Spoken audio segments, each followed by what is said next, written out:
Let's go. Let's rock. Jimmy Juice Podcast, man. Let's go, let's go. Figgy, best in the world, that's what he do, know what I'm talking about.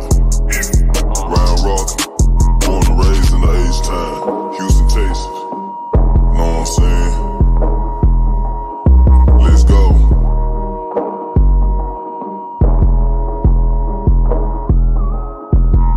Let's go in the jacuzzi, smoking threats. I got my feet up. Cut them haters off, I told them beat it. I don't need you. Spend 50 racks in cash, but it's all good. I got my visa. This rolling got them staring at me like the Mona Lisa. My ghetto, Nike. I beat it like a creature. She always like my sneakers. These Jordan 5 pink aces. Let's go. I'm knocking them down back to back in the row. He really the one, but they already know. So none of my chains go put on the show. Giving up gins, sipping my juice. Counting the beans, addicted to ends. Need to back in on whatever I do. We get it in on the daily. I get it rocking like this with the 80. We really 10-toe down on the pave. What's up? We about to see what they saying. Rockin' gym, sippin' juice. Rockin' gym, sippin' juice. Rockin' gym, sippin' juice. Rockin' gym, sippin' juice. Let's go. Gym, sippin' juice. Rockin' gym, sippin' juice. Rockin' gym, sippin' juice. Rockin' gym, sippin' juice. Let's go, let's go. What do you have to say to everyone if we still consider the Astros cheaters? Fuck y'all.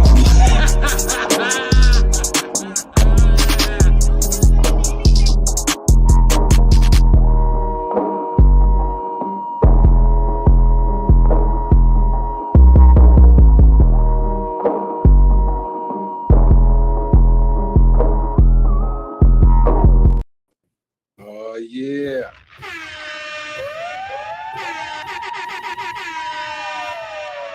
Oh, yeah. I caught a plane out to Cleveland late last season. Where the bitches at?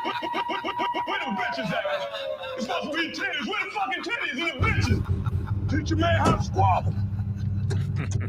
Get that trigger next time, nigga. That's a new one, is it? I've never heard that one before. I've been had that one, but I never played it. You must have had that one deep in the tuck. What is that from? That's from Snowfall. Oh, okay. Yeah. Okay, I still gotta watch that show at some point, man. Yeah, it'd be the perfect time to binge it. Yeah, what is it on? I know it was on FX, but is it on like a streaming service? I think Hulu. I think it should be on Hulu. Okay. I gotta get a Hulu because I gotta watch that new fucking King of the Hill. Oh yeah, you excited about it? Yeah, it looks good, man. It looks funny like the old show was. So I'm looking forward to it. And I might as well just watch Snowfall while I got it. It's one of those things where it's like sometimes you just got to get a streaming service for a month and then binge everything you want to see, then cancel it. Yeah, that's what I did with Apple TV.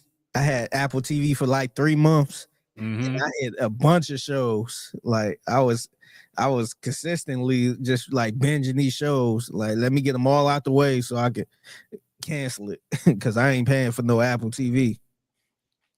No, there's too much streaming, man. The only consistent one I keep is Netflix, just because they got a bunch of dope shit on there. Amazon Prime, because that's free with your Amazon Prime subscription. Yeah. Everything else, like I'll get Disney Plus if there's something I want to see real quick, but then I'll cancel after a month. Hulu is the same way. Hulu and Disney Plus is too expensive, man, and it's getting more expensive. Yeah. The one I'm paying for is HBO Max. Yeah, that's another one. Yeah, I actually might cancel that because I just hooked up my Fire Stick. So I actually don't really need it. I just been using it for convenience because I could just pop it on and go to whatever. But I might just get rid of it overall because I necessarily don't need it because the stuff on the Fire Stick is free. So that's the way to do it, man. That's the way to do it. I just shout out to my pops. I just hooked them up with a Fire Stick because I called him to see if he watched the Browns game to see Shadur Sanders. But he said he couldn't watch it because he didn't have an antenna for his TV. And so he missed it. I'm like, dang, man. So I ended up buying a Fire Stick, putting everything on there for him and shipped it to him. So yep. Yeah, he happy as hell. He was like, I'm messing with this thing all night. There's everything on here. So, yeah, that's just fire. It used to be very complex to steal cable back in the day. Remember, you used to have that box So you have to get a nigga to hook it up for you, number one. Yeah. And then Yeah. and then that shit would go out eventually. Yeah, one day I think I have that type of cable for like a year and a half. Where I just paid somebody one price and he went up on the up the ladder and did something, and we had cable for a long time. Somebody, what's crazy is this is how they got me to get cable. I think they just chose our street and we're just going down to see who had illegal cable. And then they cut it off, and then they knock on our door. We're like, hey, we want to offer you. We see you had, a cable hookup, but we want to offer you a package for $50 a month. So I'm like, fuck it, sure, why not? You just fuck it, cut the cable. So I guess I might as well pay for it. I guess legally. So that's how they do it, man. It is nice when you have it at first. Yeah, but yeah, so a lot easier to steal shit now, thankfully. But yeah, I probably need to go ahead and get the Fire Stick too, man. Hook my shit up. What up, everybody? What up, Matthew on YouTube? Good evening, Jims and Juice. How you feeling now? We're good, man. We're good. Having a good Friday. Hope you're doing well. Hope you're cracking open a cold one or doing whatever you're doing, man, and just enjoying the Friday evening with us. D on X said, "What up, fellas? What's going on, man? What's good, bro? What up? I see you in the you working hard in that profile picture, man. That you tell that's a picture from work. Yeah, like he hooking up some cable and shit, man. Maybe, man, maybe. He's on them Fire Sticks, man. But so what's up, everybody? It's been a while. Glad to have y'all back. A lot going on these past couple of weeks, and the Texans football is back. We've had one preseason game. The Texans played. Who the fuck did they play? I already forgot. It was Vikings. Yeah, I already completely forgot who they played, man. That game was so boring. The second half just took forever. Yeah, I was gonna ask you how it was because for those who don't know, Rocket is like Mark Vandermeer like to say, who's the voice of the Texans. He's Master Control, or what did he say? Master Control? Master Control, traffic. I think Master Control I've heard a few times. Yeah. I've heard I don't know, some other random stuff he says. He don't even know how long I've been there either, because he usually will shout out somebody's anniversary, like Robert's been here with us for 10 years, and his engineer been here for 5 years, and Rocket's been with us since the beginning of time. I'm like, okay, you just don't know where I've been. But I forgot when I started, man. It's been a while. It's probably been close to 10 years now. Yeah. But yeah, he shouts you out, Ryan. We got Ryan rocking him. I'm like, there go my boy Rocket. Yeah, he be shouting me out, man. I appreciate it. Yeah, was he cool during the breaks and all that stuff? He didn't cuss nobody out. Nah, he was good, man. He was good. Everybody's back. Glad to be back in the first few games, especially the preseason. Everybody's full of hope, and everybody was doing good, man. Everybody was good behind the scenes. No real issues. So yeah, everything went pretty smoothly. Yeah. But the game itself was boring as hell, man. The second half just took forever, it felt. These preseason games, I'm glad. I hope they eventually just cut the preseason completely. Maybe have one game just for like a warm-up type shit. But I really get sick of these preseason games where the second half is just third and fourth string people. And it's rough, man.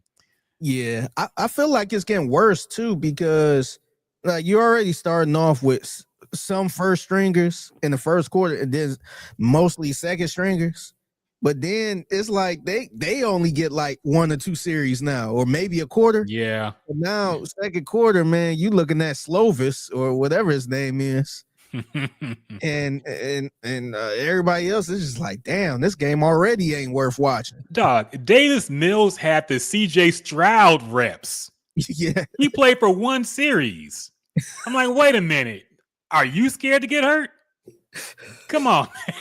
Like, what the fuck is going on? Yeah, Davis Mills did look good in that 1 series. 3 for a touchdown. Yeah, but yeah, it was very confusing. I'm guessing CJ's just not going to play at all. Since he didn't play this one. Yeah. Yeah, I just can't wait to the regular season so we could get right to it. Because the third Same here. preseason game gonna be worse because ain't nobody gonna play in that one. Yeah, they need to cut the preseason, man. Have joint training. This is what's been proposed before. Have joint training. Increase maybe the regular season and have maybe a couple bye weeks, man. Fuck it. But they need to cut the preseason. I'm sick of it. It's annoying. It's not good football after the first half, if even that. Just drags on forever.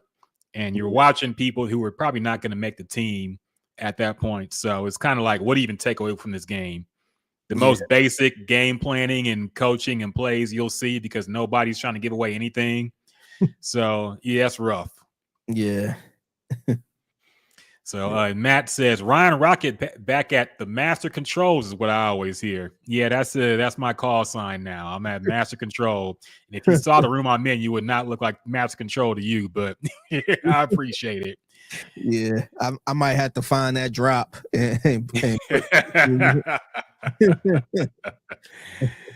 But yeah, man. So yeah, it's good to be back. Good to have football season back. It feels weird without such a long time without football, man. So I'm glad to have it back. And I don't think I even asked you about Shador, did I? Nah. He hadn't played yet. Yeah, because he played last Friday. Yeah. So what were your thoughts about the chosen one? the new Black Messiah, Shador Sanders. Played the first preseason Browns game. I think he might be a little bit banged up. I don't think he's going to play again. But he looked pretty good, man. What are your thoughts? Do you think he'll be the starting quarterback sooner rather than later? Yeah, I thought he actually looked pretty good too, man. And I actually watched that whole preseason get up until he got pulled out. But I thought he looked good, man. And I know it's the Carolina Panthers, and I think he played against their first string maybe one series, but that was it. But for the most part, I thought he was fine, man. I'll put it this way: he looked good for a 5th round pick. If you want to kind of look at it that way, I thought he was had a solid game for a 5th round pick. As far as him start, I don't know if he's gonna start anytime soon. For some reason, man. To be honest, I think the Browns, I don't think they're gonna be that good this year.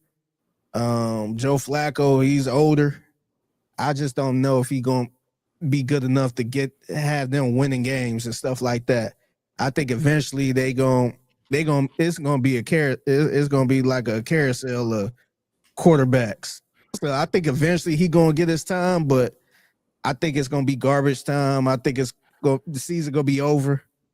And I don't know if he's gonna be good enough to the point where the Browns will pass on the quarterback in the next season, which would be probably they looking at maybe Arch Manning.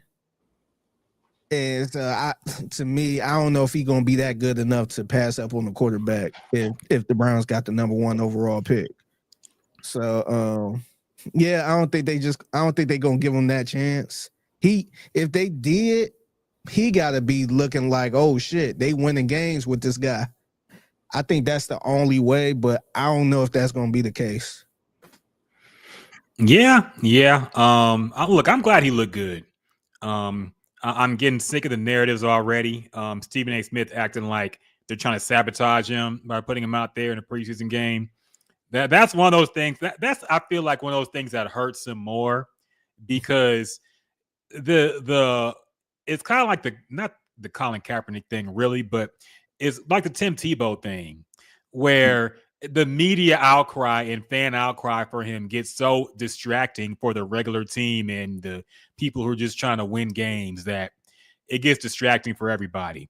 So I'm like, he looked good. But I don't know, the hot takes were a little too much. The whole everybody gets defensive when talking about him. And it's just kind of strange, man. But I did think it was funny. I saw the clip of him talking to that interviewer, or not the reporter from Cleveland. Yeah. And he's asking him why he ain't got nothing good to say about him ever. Dog, he sounded just like Dion in that clip. if you close your eyes, you would have thought that was Deion Sanders talking. He sounded like the diction, the tone, it sounded just like Deion. He sounded like Deion, period, man. I always thought that. I'm like, Yep. y'all sound just like kind of that mumble mouth. Mm-hmm. Like you got something in his mouth, he's not really talking clearly. and Deion talk very clear too. You can understand what he's saying, but you can tell Shador just kind of got that same tone a little bit. And as far as that reporter, I thought that was hilarious because that dude never have anything to say. His name, salute to Tony Grossi. He's kind of like the John McClane of Cleveland, pretty much. Oh, okay. Forever. But he never had anything good to say about Shador. He's more pro the other rookie quarterback, Dylan Gabriel. So yeah, he never really had anything good to say. He always like trying to bring up, oh, what did he do in college? He only played against Big 12 people. It's just like, bro, why is we bringing up him playing in college, man? Like he couldn't really control that. He playing against who he played against. And yeah, so he was always negative. So that was funny. He kind of called him out a little bit. But I mean, he did it very respectfully. Yeah, he did it very Deion Sanders like. Yeah, you know. Actually, Deion Sanders back in the day probably would have been a lot more rude about it because he had his issues with reporters back then. But he handled it pretty well. So. Yeah. The other thing I would say about Shador, as far as people saying the Browns just throwing them out there to sabotage them and all that other stuff. If you look at the situation, it was a bunch of quarterbacks hurt. So you had Joe Flacco, who ain't gonna play because he's the starter. You got Dylan Gabriel hurt. You got Kenny Pickett hurt. Who else was gonna play? So that's why he ended up getting reps the last minute. I think he got the first team reps on a Wednesday, and the game was Friday. They like, oh, how they just gonna give it to him last minute? I'm like, man, everybody else hurt, so it's next man up mentality. So I don't think they was trying to like, not give him any reps and everybody is healthy, and then now throw him out there. And then plus it's a preseason. So I just feel like if you really thought he was that good, he should be okay if he got to go in the game, because anybody else, if this was the regular season and two people got hurt ahead of you, you got to step in too. You ain't got time to practice or nothing like that. So I think honestly they treating him like a 5th round pick. It's they drafted him in the 5th round, so they treat him like a 5th round pick. That would look. First of all, the Browns is the Browns. They drafted 2 quarterbacks in the round, so it's going to look silly if they move him up to I guess 2nd string or 1st string, because it's going to look silly because you drafted the quarterback in the 3rd round. So I think respectfully they just keeping them there, but I think they doing the right thing, unless you put somebody out there and they stinking it up and they refuse to put Shador in, and then I'm like, all right, but I don't think they doing nothing that bad where you gotta get them out of there. Shit, how many teams that passed up on them? So that's the part I don't get. At least they could have passed up on them, but they took a chance.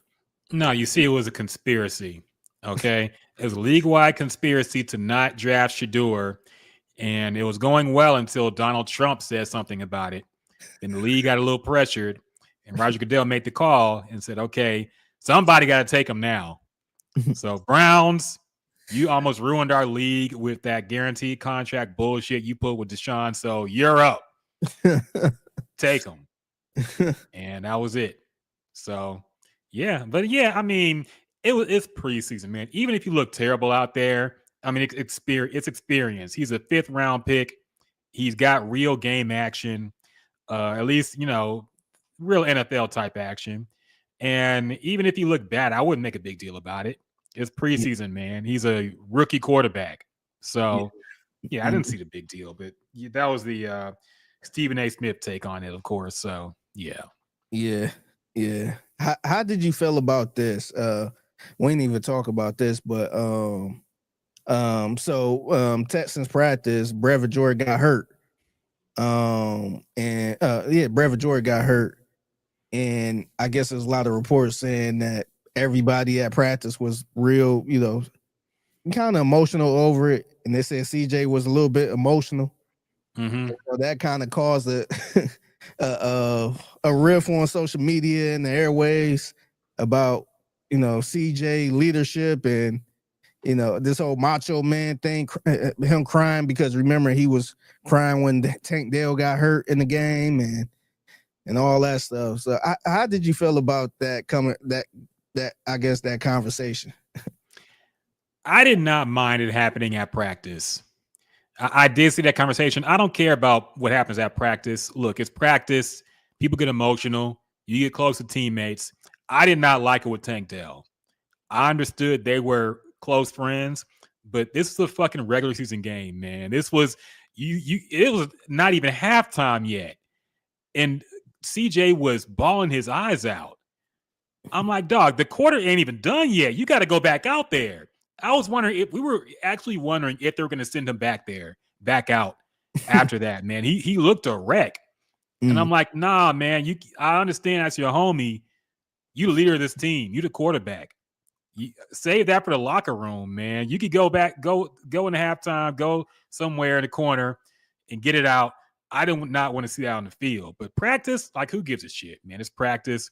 Yeah. I didn't care. I just don't like it happening in a real-time game because I'm like, dog, you the person people look to and you still got a game to win. You got to go back out there a few minutes after this happened. And so, yeah, that's what I didn't like. It was controversial to say that because everybody was, no, these players are human too. I just didn't like seeing it on TV. Yeah. But practice, I didn't give a shit, man. Who cares? It's practice. Yeah, that I pretty much felt the same way because it was a big conversation, but I'm like, man, like I think it could be emotional and given the history of what Brevin Jordan went through and his injury from last year and then trying to get back this year. This is kind of a make or break year for him, and to get hurt again and how emotional he was. It seemed like he was more emotional about it happening again rather than the actual injury. Then I could see people kind of being emotional about that. And like you said, I had no issue with it being as practice. You could kind of march at the beat of your own drum there. But as far as the Kansas City game, it was just like, damn. So little backstory, I had a bet with Ron the show Hughley. And during that first half, before the injury, I felt confident. They threw the ball at Tank down. I'm like, yeah, we still in here. Like, I'm gonna win this bet. And when the injury happened, I'm, obviously worried. And then just seeing CJ just bawling his eyes out, I'm like, man, my first thought was, damn, is he gonna get this together? Like, I was hoping he'd get it together, and it seemed like they played worse. It seemed like they wasn't even the same. They missed a field goal or an extra point or something right after that happened. Yeah. So I really feel like it threw the vibes off, man. Yeah, which I totally get. Like, I get it. The way, he was reacting and all that shit. But after that, I'm like, man, I'm about to lose this bet. Like, I didn't feel confident after that. It wasn't just the whole Tank Dell part, but it seemed like everybody didn't play the same. So, yeah, my only question, and, I didn't have a problem. I'm not the person that's like, oh, you got to be macho and all that shit. But my only question is, these ACL injuries and knee injury stuff like that happen pretty often in the NFL. So I'm wondering, like, is CJ the type of person that can bounce back from that and just ball out? Or if it happened during the game again, are we going to see what we saw in Kansas City? Is it going to be more like that where you like, damn, he keep crying every time somebody get hurt? So I'm wondering. I don't think he's that type of person, but I'm wondering if that type of stuff happened all the time. Then I don't know what to think. And look, I would understand if it was like a DeMar Hamlin or a situation where it looked like he couldn't move and was paralyzed. Like those extreme cases, I understand because that's some abnormal shit. But like you said, a leg injury, a ACL, that stuff happens all the time in sports in the NFL. You got to kind of lock in after that, man. It has to be next man up on the field after the game or during halftime. Do what you got to do. But during the game, I don't want to see nobody crying because somebody got their knee taken out. Like that, he's gonna be okay, man. He's gonna live.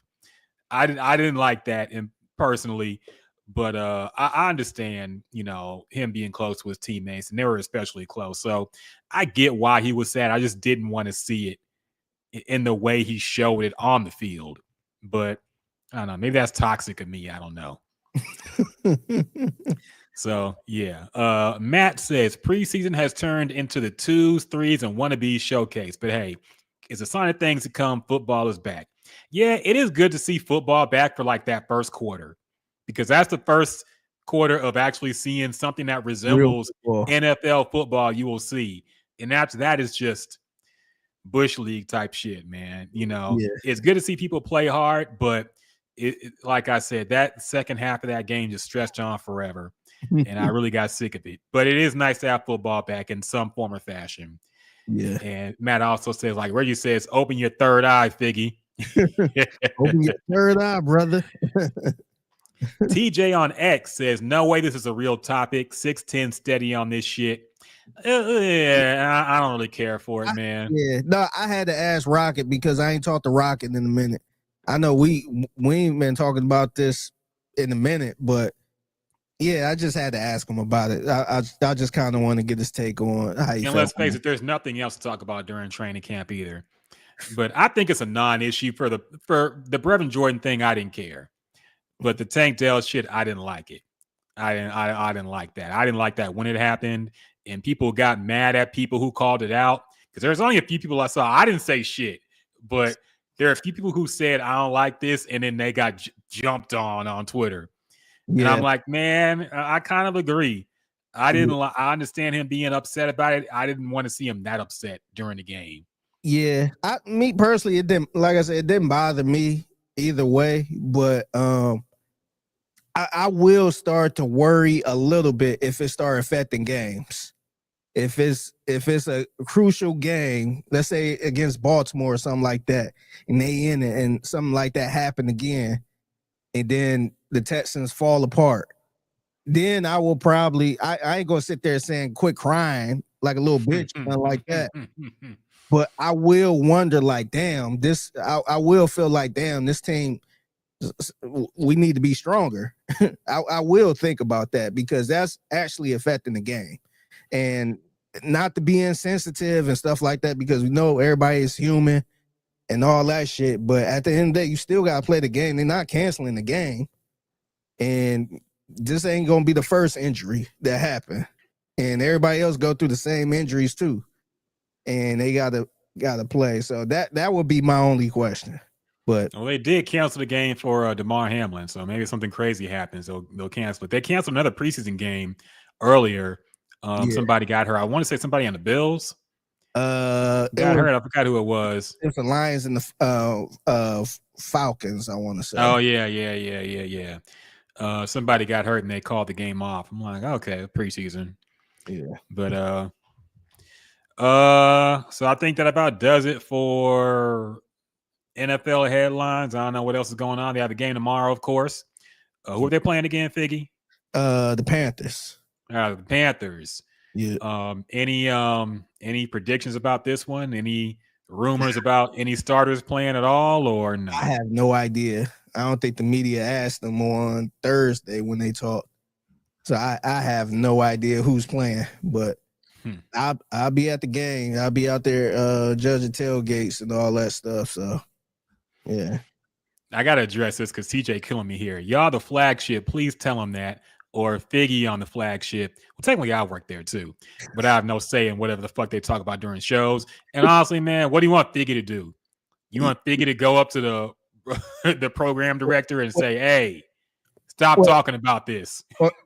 I'm trying to see, do you want me to stop us to tell him to stop talking about it, or tell Yes, he CJ to doesn't. He stop doesn't crying? like the topic of C.J. Stroud getting upset about the Brevin Jordan injury, Uh, and he wants you to go to the bosses and tell them to stop talking about this. To be honest, to be honest, I don't think we would have talked about it if it wasn't for the people at the at training camp reporting on it. I think because they reported on the injury that happened, obviously, but they were also setting the scene of what was going on after the fact. They was talking about how, CJ, had to be, I forgot the term they used, but that's what all started it. I think it was somebody tweeted CJ had to be held or something like that. I forgot the term they actually used, but that's the part that got all the run. And then I think just people on Twitter just went back to the Kansas City game, which I hate that they showed them balling out like that, like bawling, crying like that. So now that's the first thing they went to. So now we talking about now the station had to talk about it because everybody was talking about that. So yeah, he said ask CJ why he said TJ wants us to ask CJ why he's that upset. We know why he's upset, man. That's not the question. The issue is him, the way he expresses it on the field during a real game. But we know why he's upset. It's just we just have an issue, or we just might not like seeing the way it manifested on the field itself. But I didn't care about the practice thing in general. Yeah, I think honestly, it seemed like CJ is a very, and this is not a slight, but he seemed like a very emotional person. Yeah, when he cares about his dudes, his friends, his homeboys, seem like he's really emotional when it comes to them. And like I said, the situation was sad because Brevin Jordan got hurt last season. This season he was coming back strong, supposed to be a bounce back year, big year for him, contract year and all that stuff, and then get hurt on the same knee. So just hearing that part, and then also hearing that he was just screaming like, no, not again, that type of deal. That could make anybody a little emotional because it's like, damn, we was rooting for this dude to have a big year and he hurt the same knee. And then I don't want to get into all of the part of, maybe football might come to an end because that knee injury or something like that. I don't know what, maybe some people are thinking that, where if he keep popping the same ACL, with the ACL in the right knee or the left knee, then, I'm not sure if they even thinking about all of that, but I can see where that could be super emotional. But I think my thing is, if this is this going to happen all the time when somebody get hurt or have a knee injury, even during the game. So that I think that's the part. Yeah, I mean, I'm guessing it's more with the players he's close with that hits him the hardest.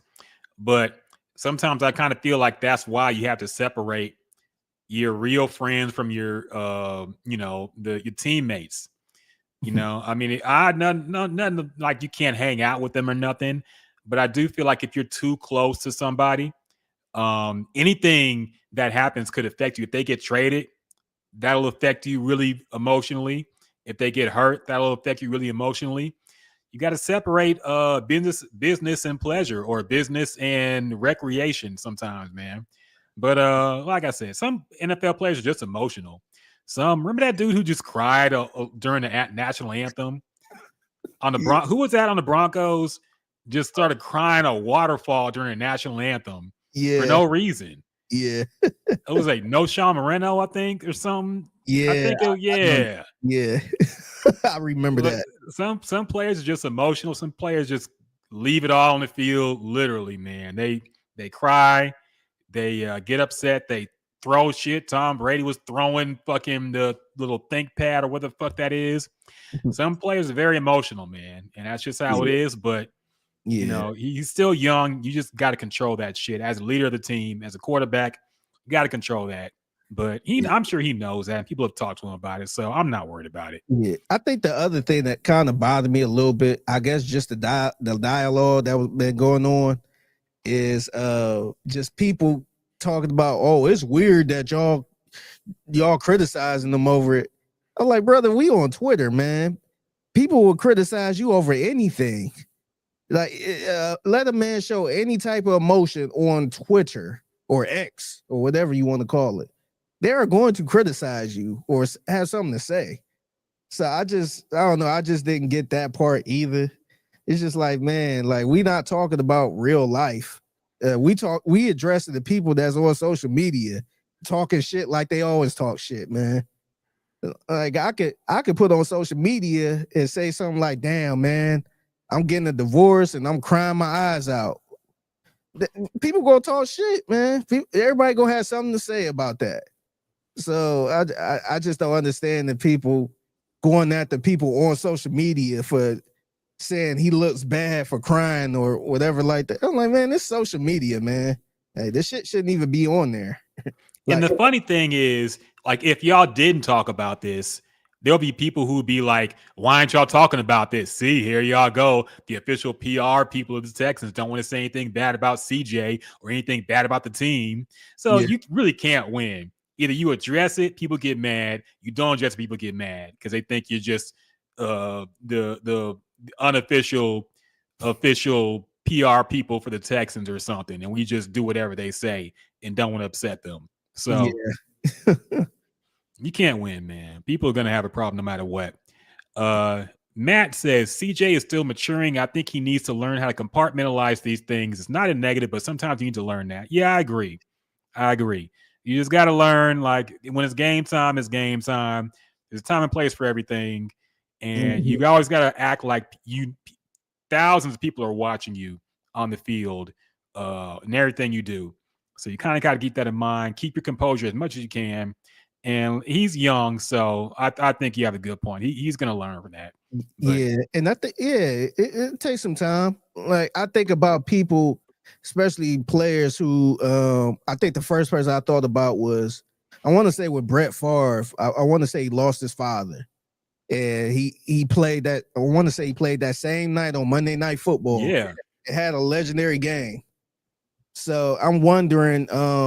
I'm hoping. I wouldn't say wondering, but I'm hoping maybe CJ will get to that point where something bad happened and you don't just break down and just lose it, but you find a way to make that motivate you to win this game for whoever. So maybe he could get to that point. Yeah, just take some time, man. Still young, still early in his football career, so I'm not worried about that. But it is, look, I think it's fair to say, hey, this has happened twice now. And is this going to be a pattern, or is he going to control it when it's time to actually lock in and it's the regular season or playoffs and some shit like this happens? How will he handle it? Yeah. But I have faith he will handle it, and he will learn from this, and he'll be okay. Yeah. TJ said Fig admitting they really want to gaslight. Yeah. I don't even know what that's referring to. Yeah. Explain yourself a little bit. Nah, we good. We need to move on from this topic, man. We've been on it too long. Yeah. Talk about some music, man. Talk about some new releases that came out. Other things that have happened this week. Start off with the I don't want to say a classic that has been ruined, but a new take. I'll say that much. A new take on a hip hop classic by one Cardi B. She made a song called Imaginary Players, and it is what you're thinking. It is exactly basically like a remake of Jay-Z's Imaginary Players. A lot of the same rhyme scheming, the same bars are in it, the same beat, of course, slightly remixed. And a video of Cardi B just doing her thing at an airport or wherever the fuck she is, having a good time, stunting on the haters. Treading on hollow ground, though, because, you know, Jay-Z is somebody who is near and dear to this podcast's heart. You know, we are trying to get into the Rock Nation brunch if they ever have it again. Yeah. It might not. It might be canceled. We might be too late. But we are trying to get into the Rock Nation brunch. And so, yeah, Cardi B remade Imaginary Players. I'm guessing going to be a single on her new album coming out soon. Figgy, we'll start with you, man, because I have a lot to say about it. But what are your thoughts about this new single and video from Cardi B? So little backstory. I want to say it was a couple days ago.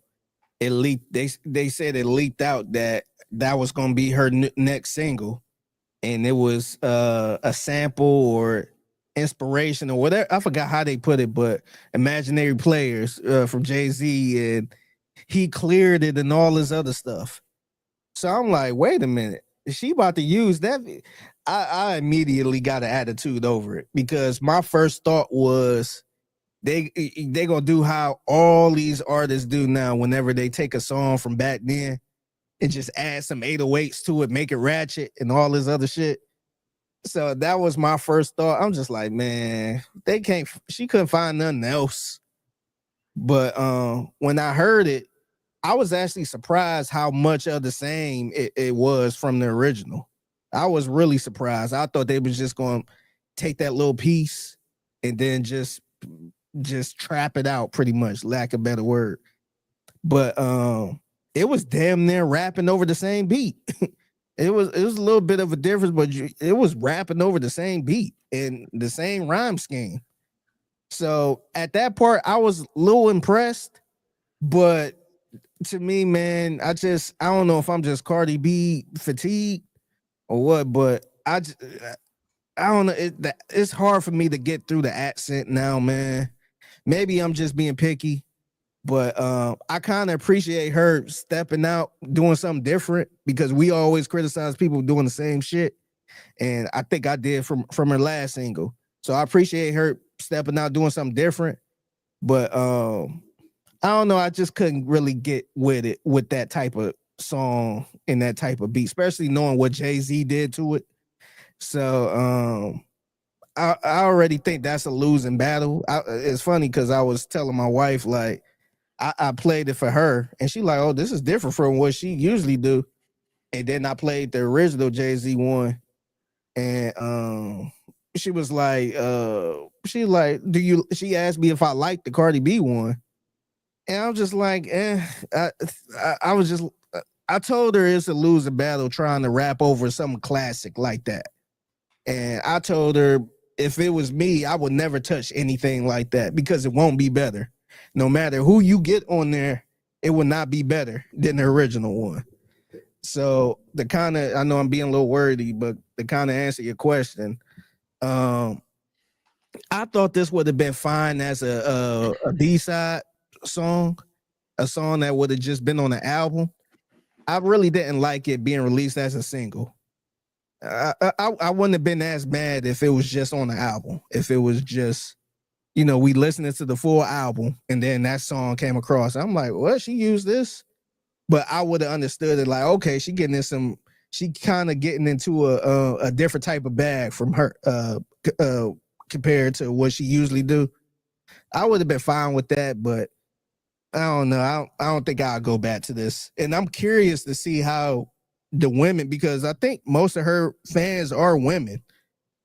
So I'm curious to see how they really gonna react to this song, or is this song gonna go like go away, like just disappear? Yeah, that's kind of the vibe I got from it. It didn't even feel like a real single. It kind of felt like just something to hype people up until maybe the next single comes out, or something to warm people up. Kind of like how Drake dropped Charged Up before he dropped Back to Back on Meek Mill. Something to test the waters, get people a little warmed up. Yeah. But as for the song itself, man, of course, this is a hollow grind. This is one of Jay-Z's best songs. I don't think it's a stretch to say that.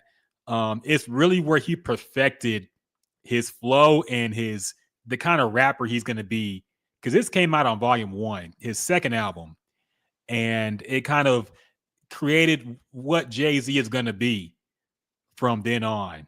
That cocky swagger, just talking shit, but also in a very smooth way, in a very complicated flow way, but still sounds super smooth over a classic beat, man. And that is peak Jay-Z to me. I think that's really the song where he put it all together. shit talking, flow, rhyme. He switched up the flow every verse, and he was saying some fly shit.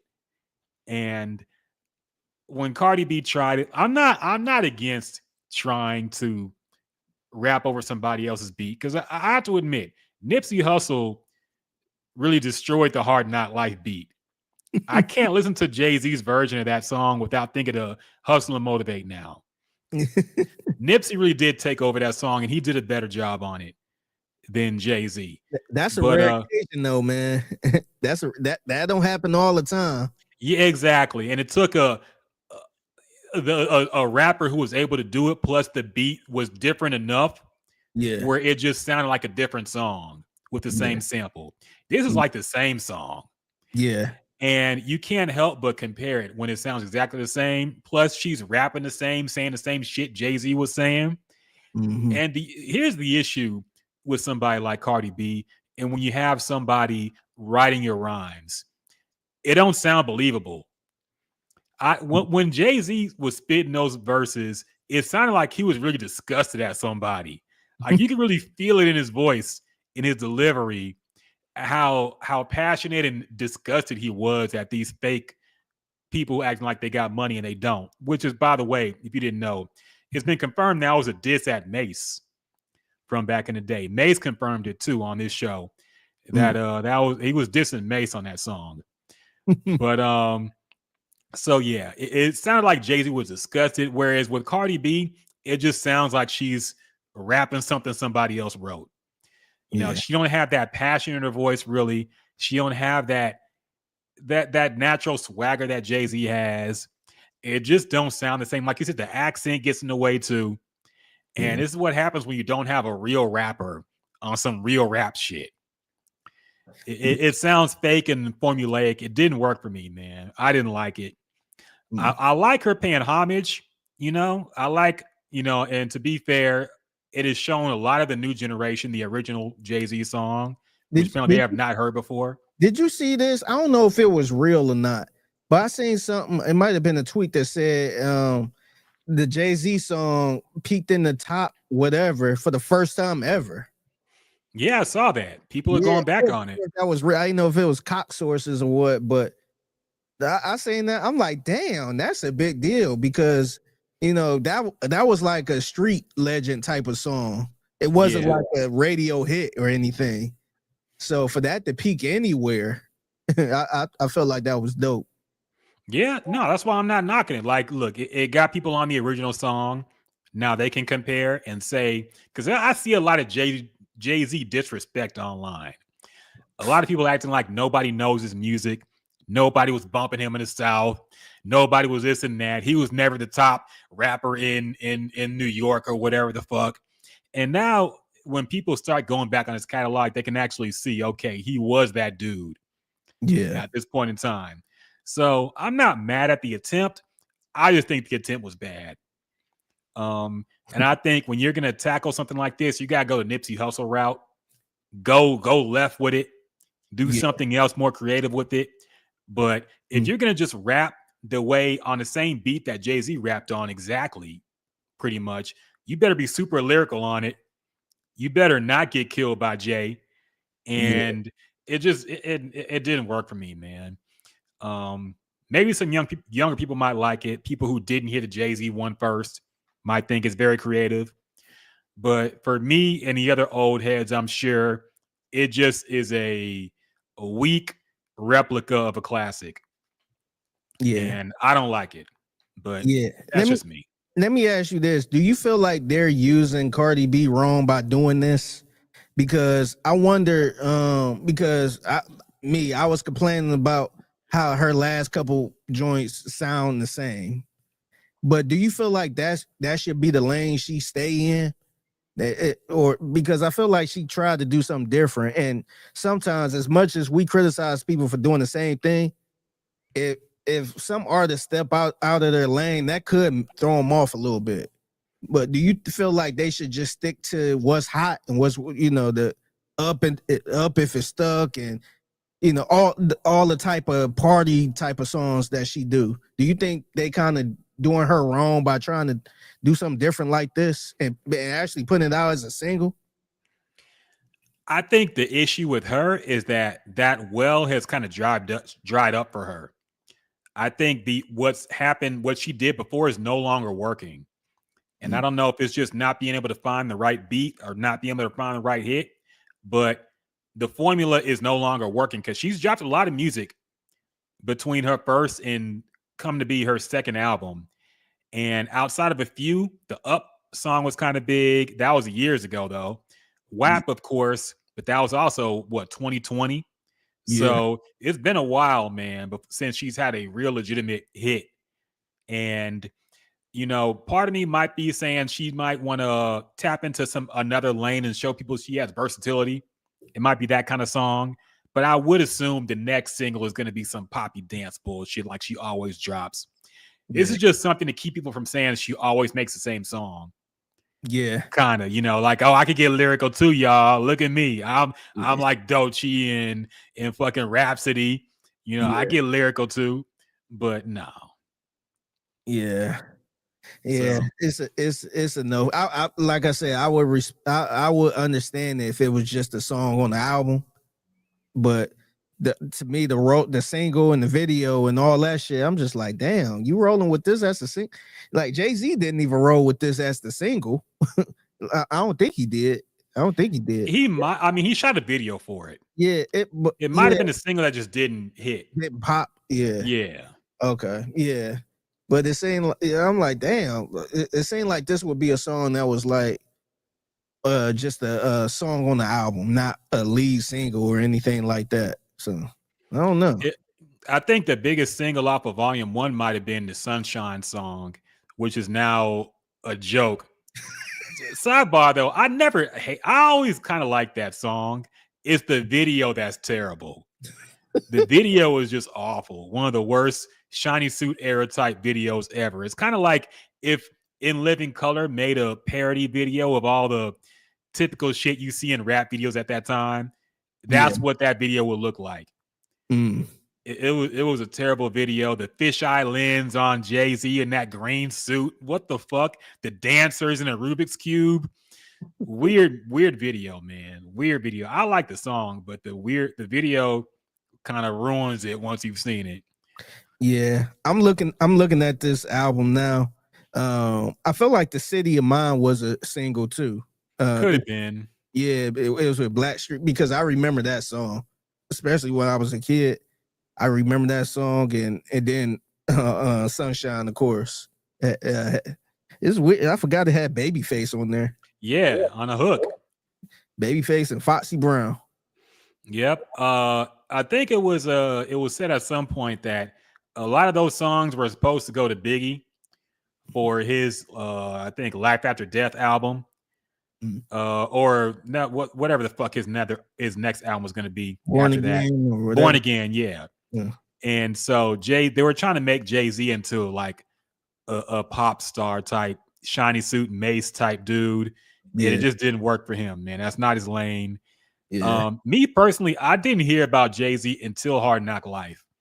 That was the first Jay-Z song I heard. And I didn't like him at first. I really didn't understand his flow. I understand what he was talking about. It wasn't really until like high school when I listened to Reasonable Doubt for the first time that I was like, okay, now I get it. But before that, I didn't like him really. Yeah, no, I was familiar with Jay-Z from Volume 1. I remember City Is Mine and Sunshine. But then I think when I really got on to Jay-Z, because mind you, I had sisters and all that stuff. They used to buy albums, but it was Volume 2 that got me on. Hard Knock Life was the popular song, of course, but it was some of the other songs on here, man, that kind of got. I like Money Cash Hoes. I liked that song back in the day. Yeah, even though it's a Swiss Beats beat on it, I still liked it. Yeah, that one had Money Ain't a Thing on there with Jermaine Dupri. Yeah, I like that one too. One of mine. Yeah, Money Cash Hoes. Nigga What, Nigga Who. That was one. One of his best songs, in my opinion. He killed that shit. Yeah. Jigga What, Jigga Who. Yeah. That beat, the flow he had on that beat was absurd. That song is so good. He still performs it to this day when he does his show. That's just one of those flexing on people, showing my lyricism type songs. Because that flow, the flow he had on those two verses was insane, man. And that beat, that Timbaland was out of his mind with that beat. One of the craziest beats I've heard him produce. Yeah, I don't get how you even rap to that. Because if I would have heard that, I'm like, I don't even know how to rap to it. And how they got the flow to match up with that beat, man. It's ridiculous. Yeah. He was on another level with that song. Him and Jazzo. Man. So yeah, classic song. But yeah, so as far as the Cardi B shit, I think we're both kind of down on it. Yeah. But shout out to her for trying something different, I guess, but it just didn't work really for me. Yeah. Are you worried? I don't know how well the song gonna do, but are you worried more artists like Cardi B or Glorilla or Lotto gonna look through the Jay-Z catalog and try to do something similar? I would not be surprised. And Jay-Z feel like he'll clear anything for anybody as long as he like you. So I don't know. I would expect Doechii to drop some. I don't know what she's gonna drop. She might drop girls, or some shit. Imagine her rapping over "Can't Knock the Hustle." Yeah. Oh God. Redoing "Can't Knock the" or the evil. And I don't dislike Doechii either. I'll bet she would actually kill it, but I just don't want to hear it. Yeah. You ain't got to do it. I mean, I don't know. To me personally, like I was saying earlier, I just leave that stuff alone. Like that's a classic. I would never, me personally, I just can't rap over it, man, because I only hear one thing. And if it's not going to be better than that, then what's the purpose? Yeah, and it kind of reminds me of on Kingdom Come, Jay-Z rapped over the Rick James song that was used by MC Hammer for Can't Touch This. And it was like the same beat but remixed, and it just even though the song was okay, I couldn't divorce it from the MC Hammer song. I'm like, that song is too big. It don't sound right rapping on it like you're rapping on it. Because I only think of MC Hammer with that song, man. So yeah, some songs just too big or too classic. You can't divorce it from the original one.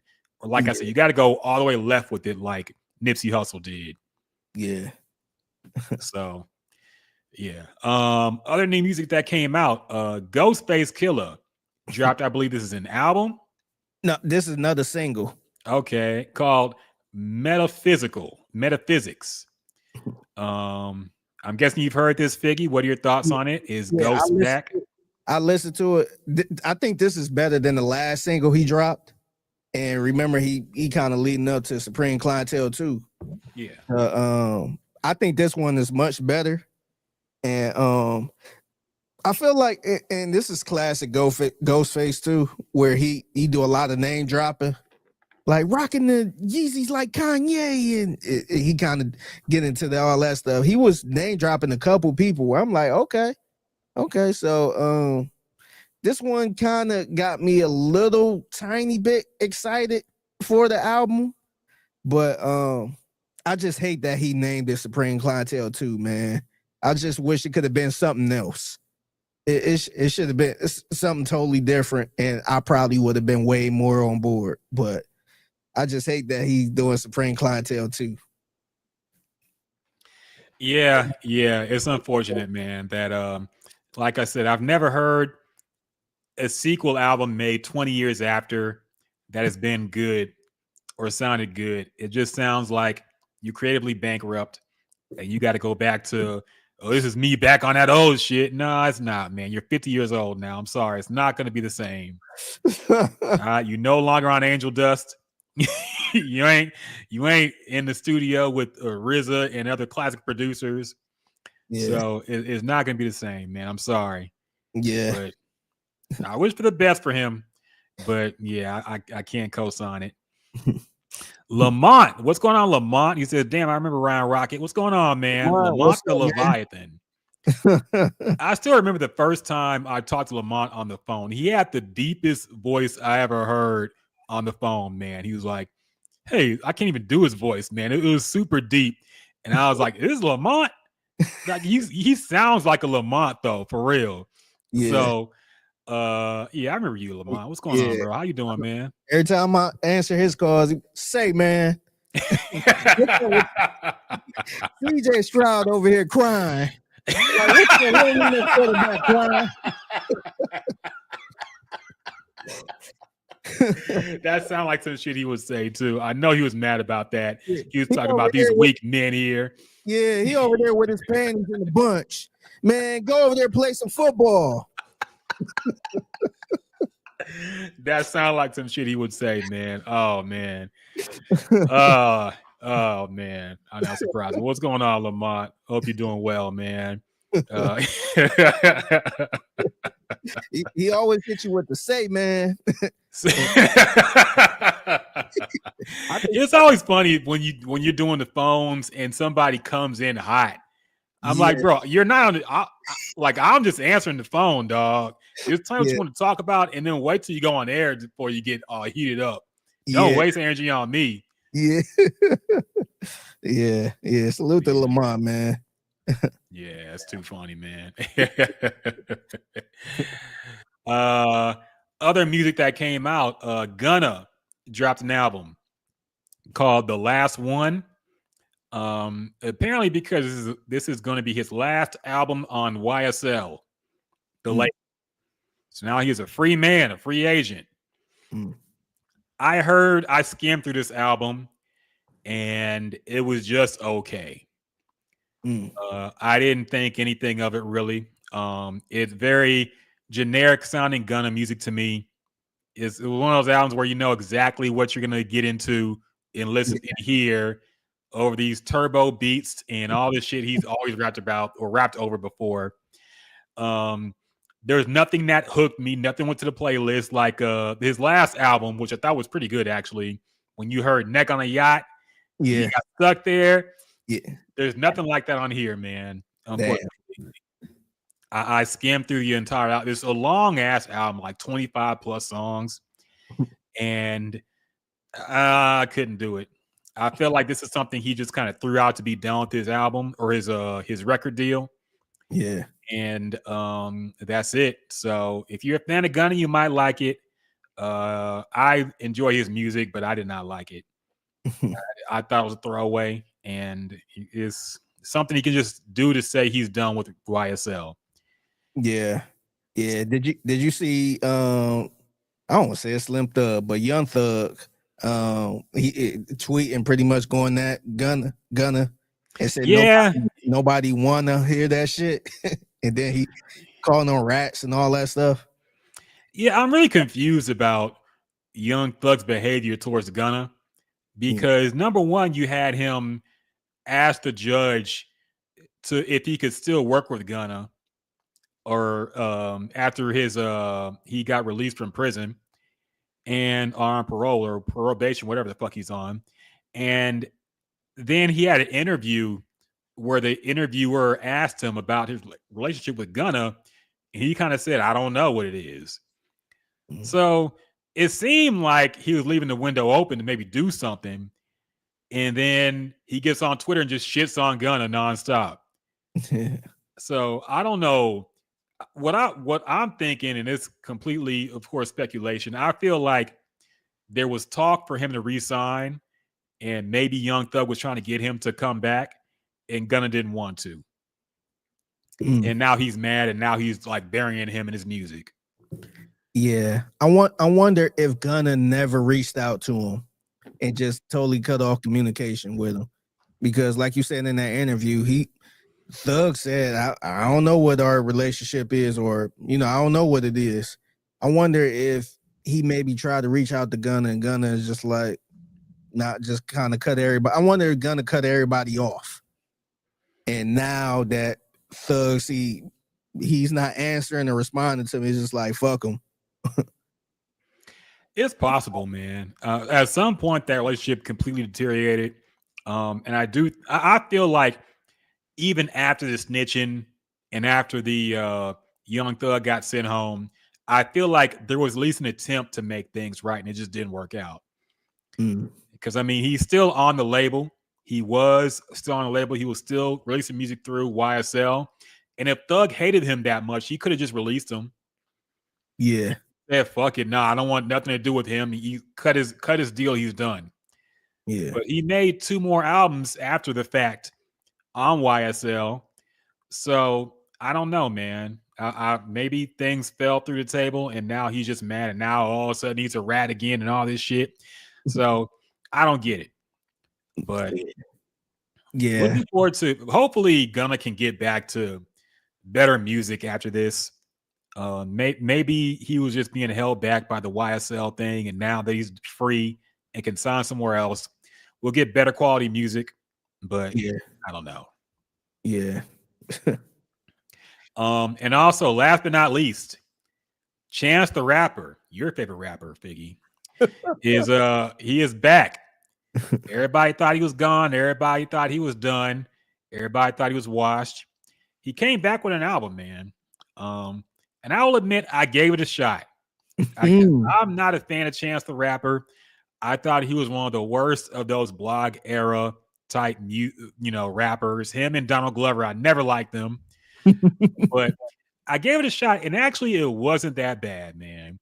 It was not bad. It had some songs I fuck with. It has some good features on it.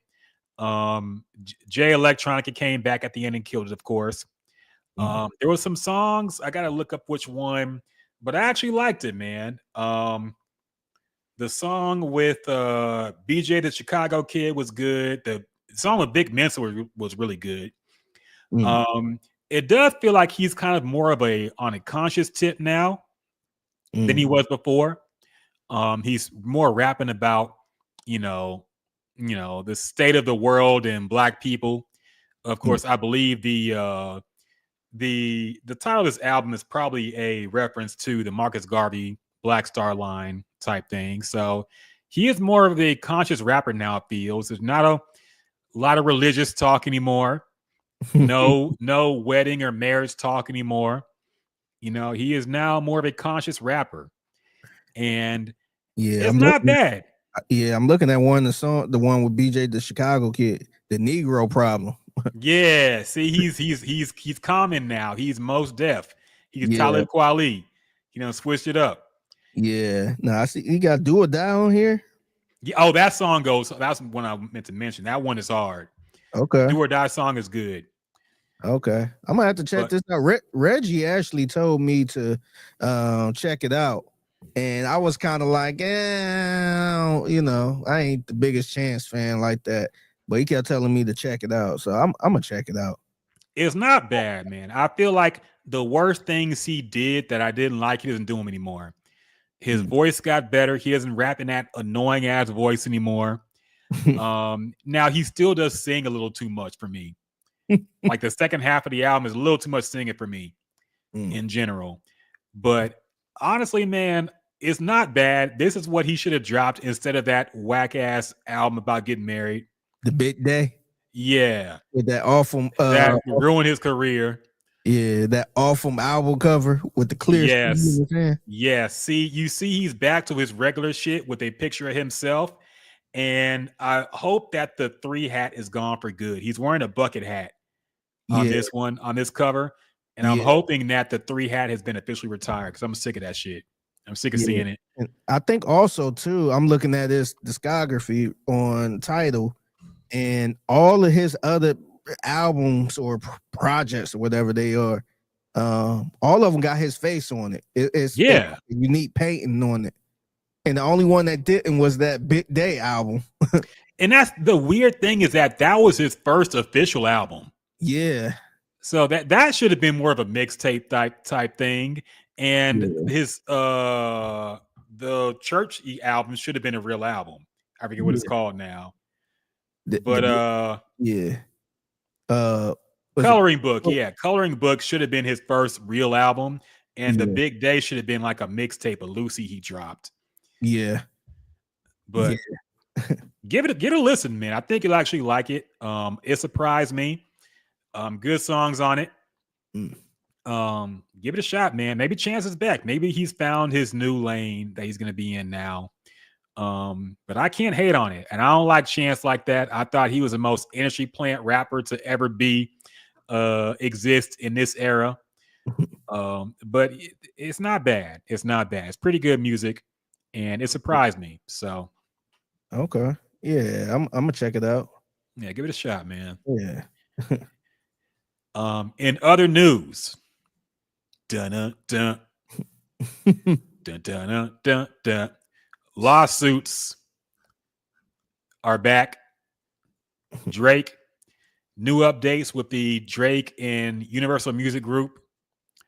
And I actually didn't read all this yet because I only saw the highlights. We could talk about the highlights. Just I'm reading it now. Okay. I'm looking for the Kendrick stuff where he was asking for the okay, it's just a hold up. I'm just gonna read this whole thing. In a letter filed in New York federal court Thursday night, Grange, who is Grange? Oh, Lucian Grange is the CEO of UMG. Yeah. So Grange said Drake's allegation that he was behind the promotion of Not Like Us is groundless and indeed ridiculous. Grange said Drake's farcical defamation lawsuit. Okay, obviously what I'm looking for. But in general, what I've heard is they're asking for Kendrick's record contract with UMG.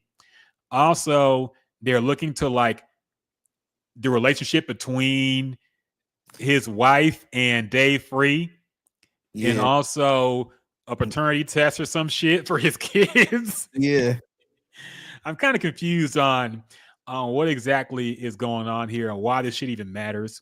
Yeah, I wonder what is he doing? Like, what's the purpose of this? Is he trying to validate his diss songs or something? Yeah. I will wonder because it sounds like something Drake would be into more than his lawyer. So I'm surprised his lawyer is actually asking for it. Yeah.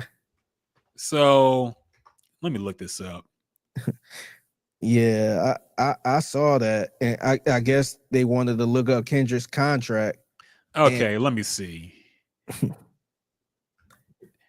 Drake urged the court to force UMG and chief executive Lucian Grange to turn over the label's contract with Lamar, as well as information relating to allegations of domestic violence and other crimes committed by the Compton rapper. So he's asking for proof that Kendrick beat his wife in that hotel that he mentioned on Push-Ups, I believe it was. Or was it? No, it was Family Matters. He mentioned that. Yeah. So I don't know why this matters. Yeah. No pun intended. But I don't understand like how this is going to help him win his case. I guess he's trying to prove that, oh, what I said was true. What Kendrick said about me being a pedophile was false. Yeah. I don't know why that. I don't understand why I bring this up in court or why the judge would approve this, but yeah.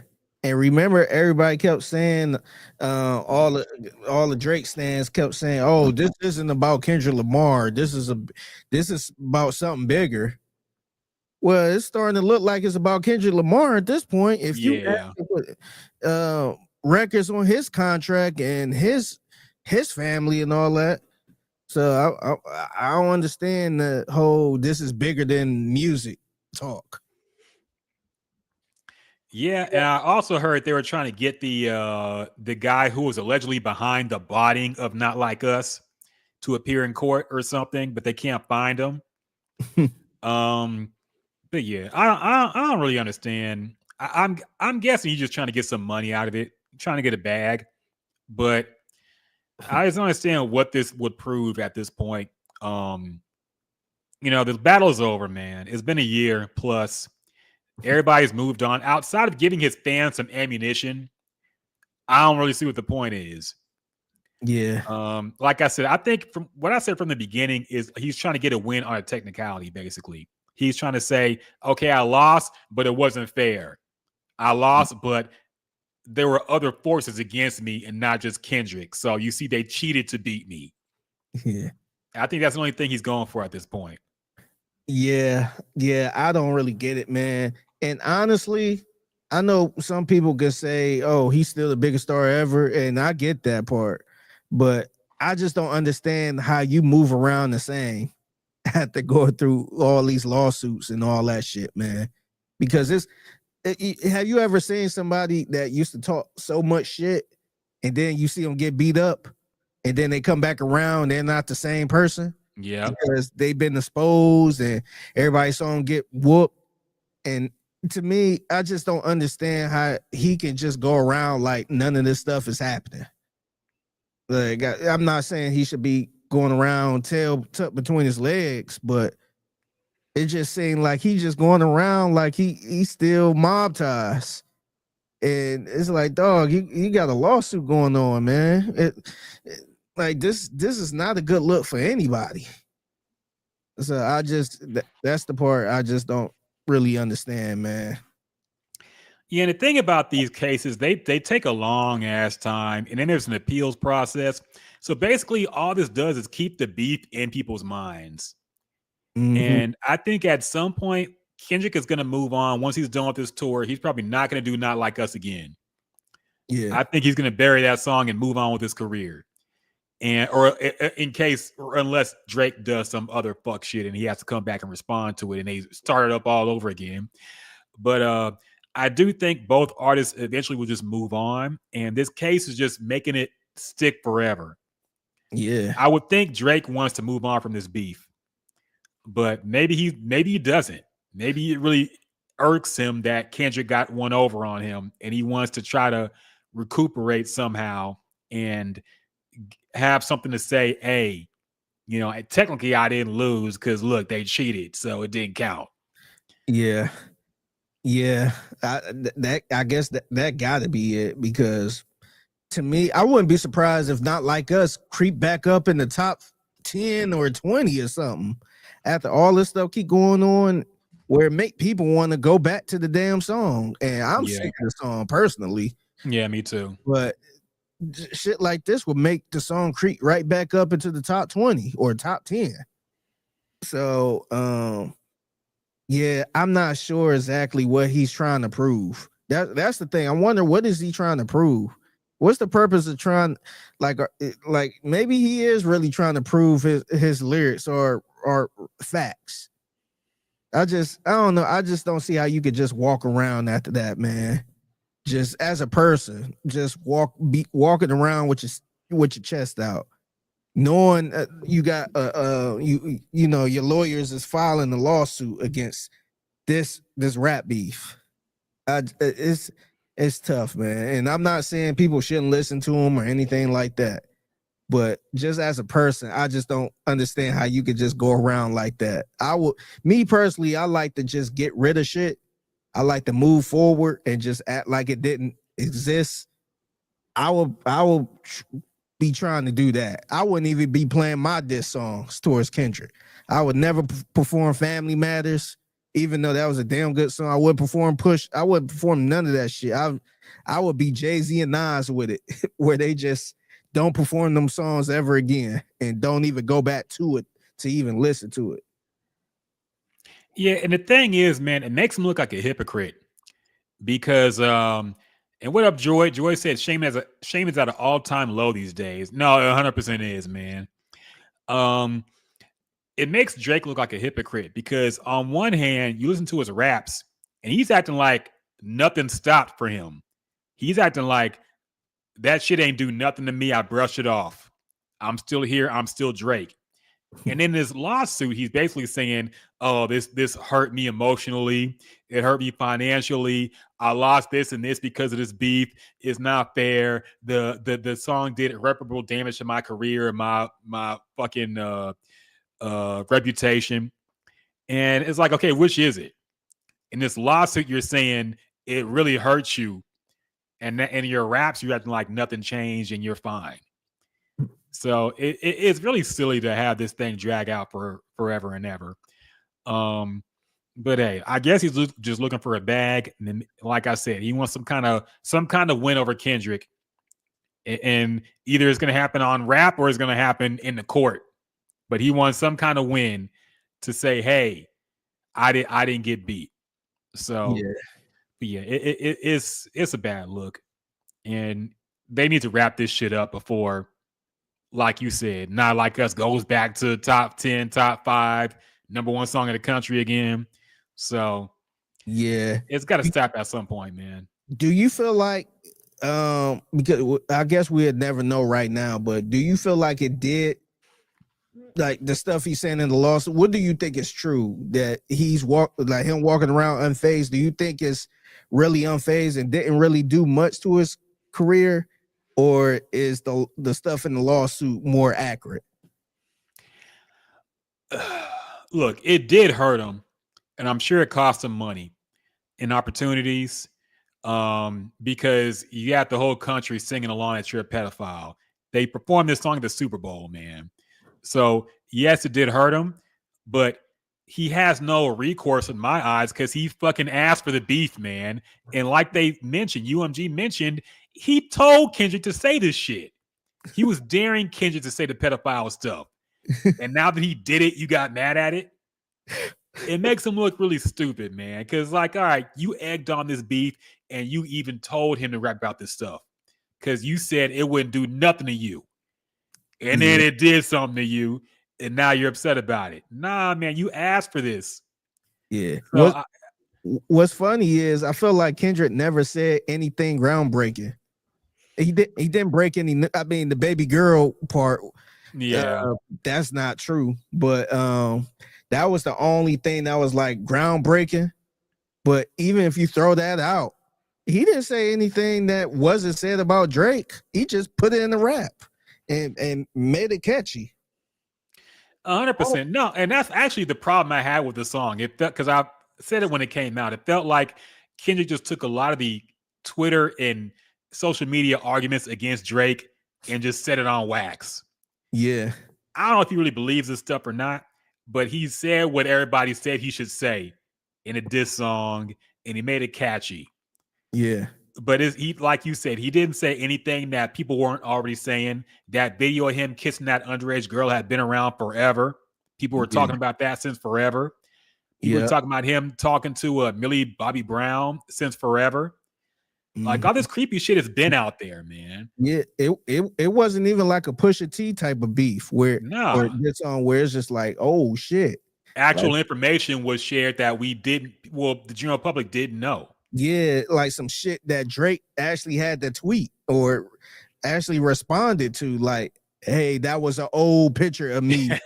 You remember that? The black picture? That was an old picture of me doing a play or bringing all that. It didn't have to do the thing for his son. So that was like a lot of groundbreaking information. Kendrick didn't do any, he didn't do any groundbreaking information.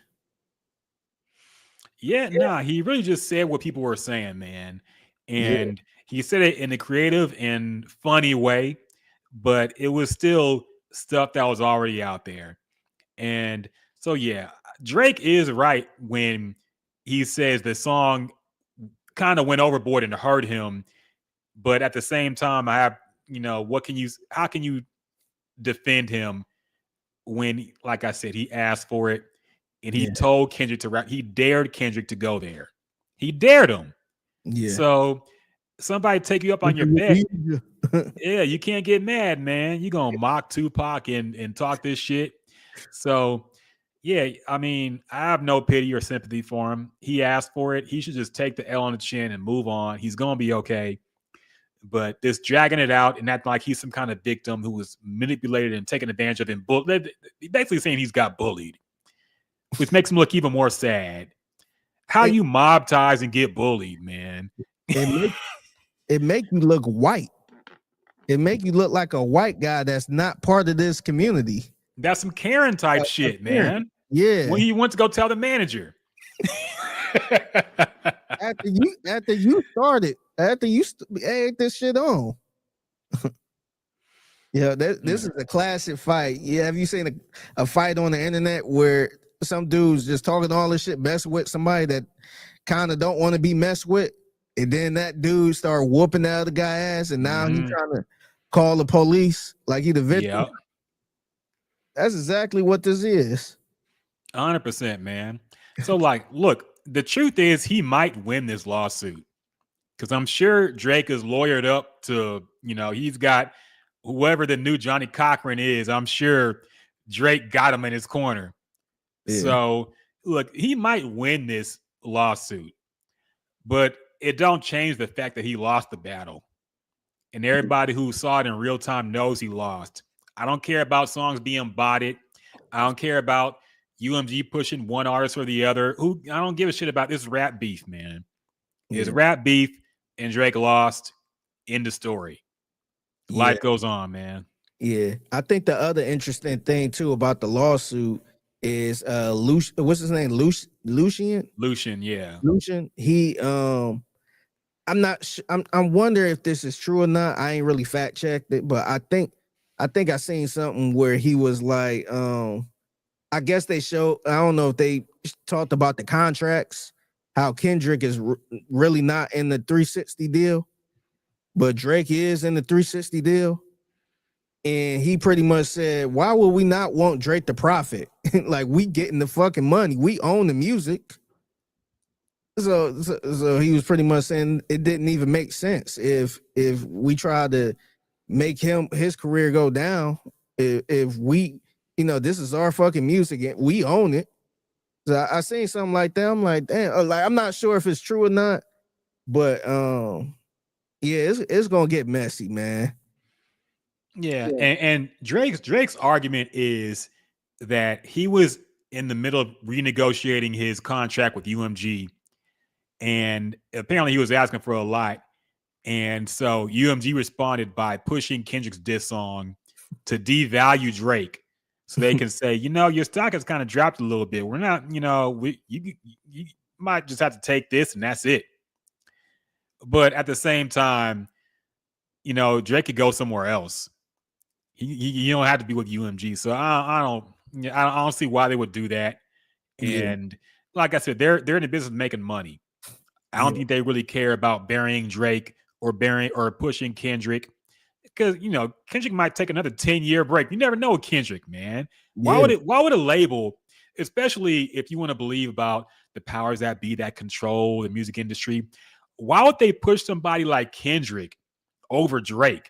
Drake is your model artist. If you want somebody who consistently drops hits, who consistently makes music and makes pop songs, that's Drake. That's not Kendrick, man. Yeah. So I don't understand why a label would push Kendrick over Drake in that case. Yeah, that's side with somebody like Drake, somebody that's super active. Like he never take any time off. He always got a song in the top 50. Yeah. Even if it's like a feature or something. So yeah, I don't know. That part just didn't really make sense to me.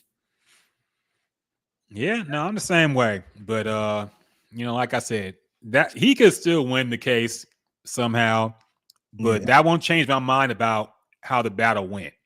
I don't think it's really going to change anybody's mind. It's just going to give the fans more ammunition. Yeah. But who gives a shit, man? It is what it is. Droid says winning the suit lowers his social capital in my eyes, like when Metallica sued Napster. Look, hot take.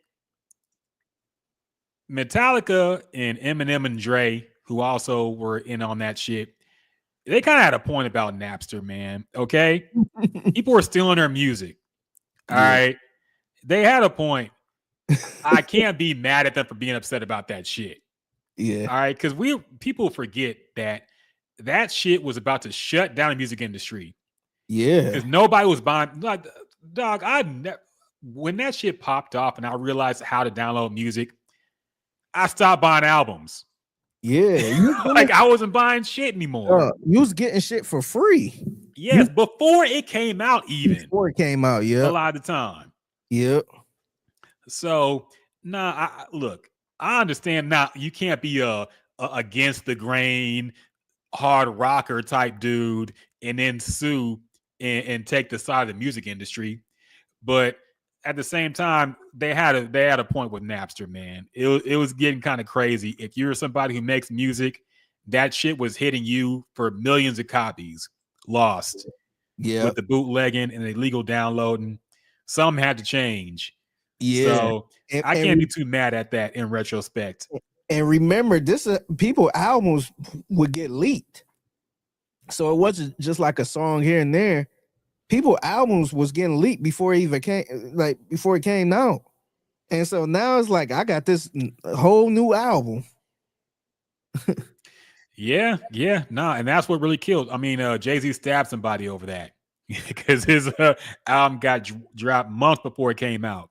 So, Joy Gene says I was flipping bootlegs. Not gonna lie, we all were, man. Man, If you had anything over 56K modem, you were burning CDs and selling them. I did it too. yeah. Now, if you could burn DVDs, you were making real money because that's where the money was. Yeah. No, that's where it was at. And I want to say a couple years later, I ended up quit doing it, but you always run into the CD man or the bootleg man. Yeah. And they'd be selling fucking CDs for $1, man.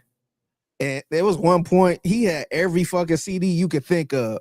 So I pretty much bought Jay-Z whole catalog.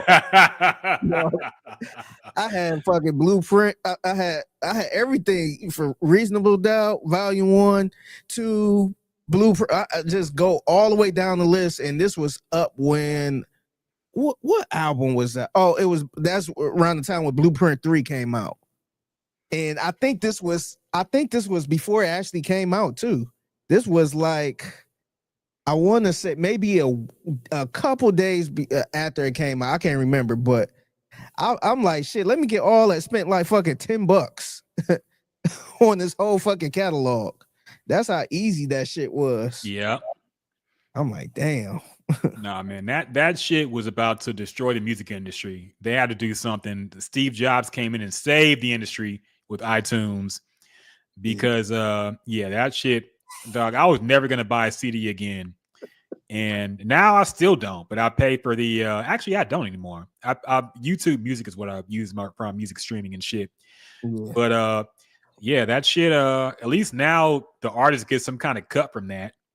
Even though it's minuscule, it's better than nothing because you don't get anything when somebody bootleg your shit. Yeah, no, that's true. That's true, but man, that shit was crazy, man. No, 100%, man. Then I think didn't DJ Drama go through some shit with that too? With the he got arrested for having a bunch of, I want to say, burned shit or some copies, or I forget what he got arrested for, but I remember he got arrested for some crazy shit. Yeah, and they raided his house and took all his shit. Yeah, I'm like that. I don't know if he was like selling his own mixtapes or selling he's doing something, but that was crazy, man. Wild time, man. Yeah. DJ Drama arrest. He was charged with the Georgia state law that made it illegal to sell CDs without putting your name and address on them. Yeah, so, it got him like a technicality, basically.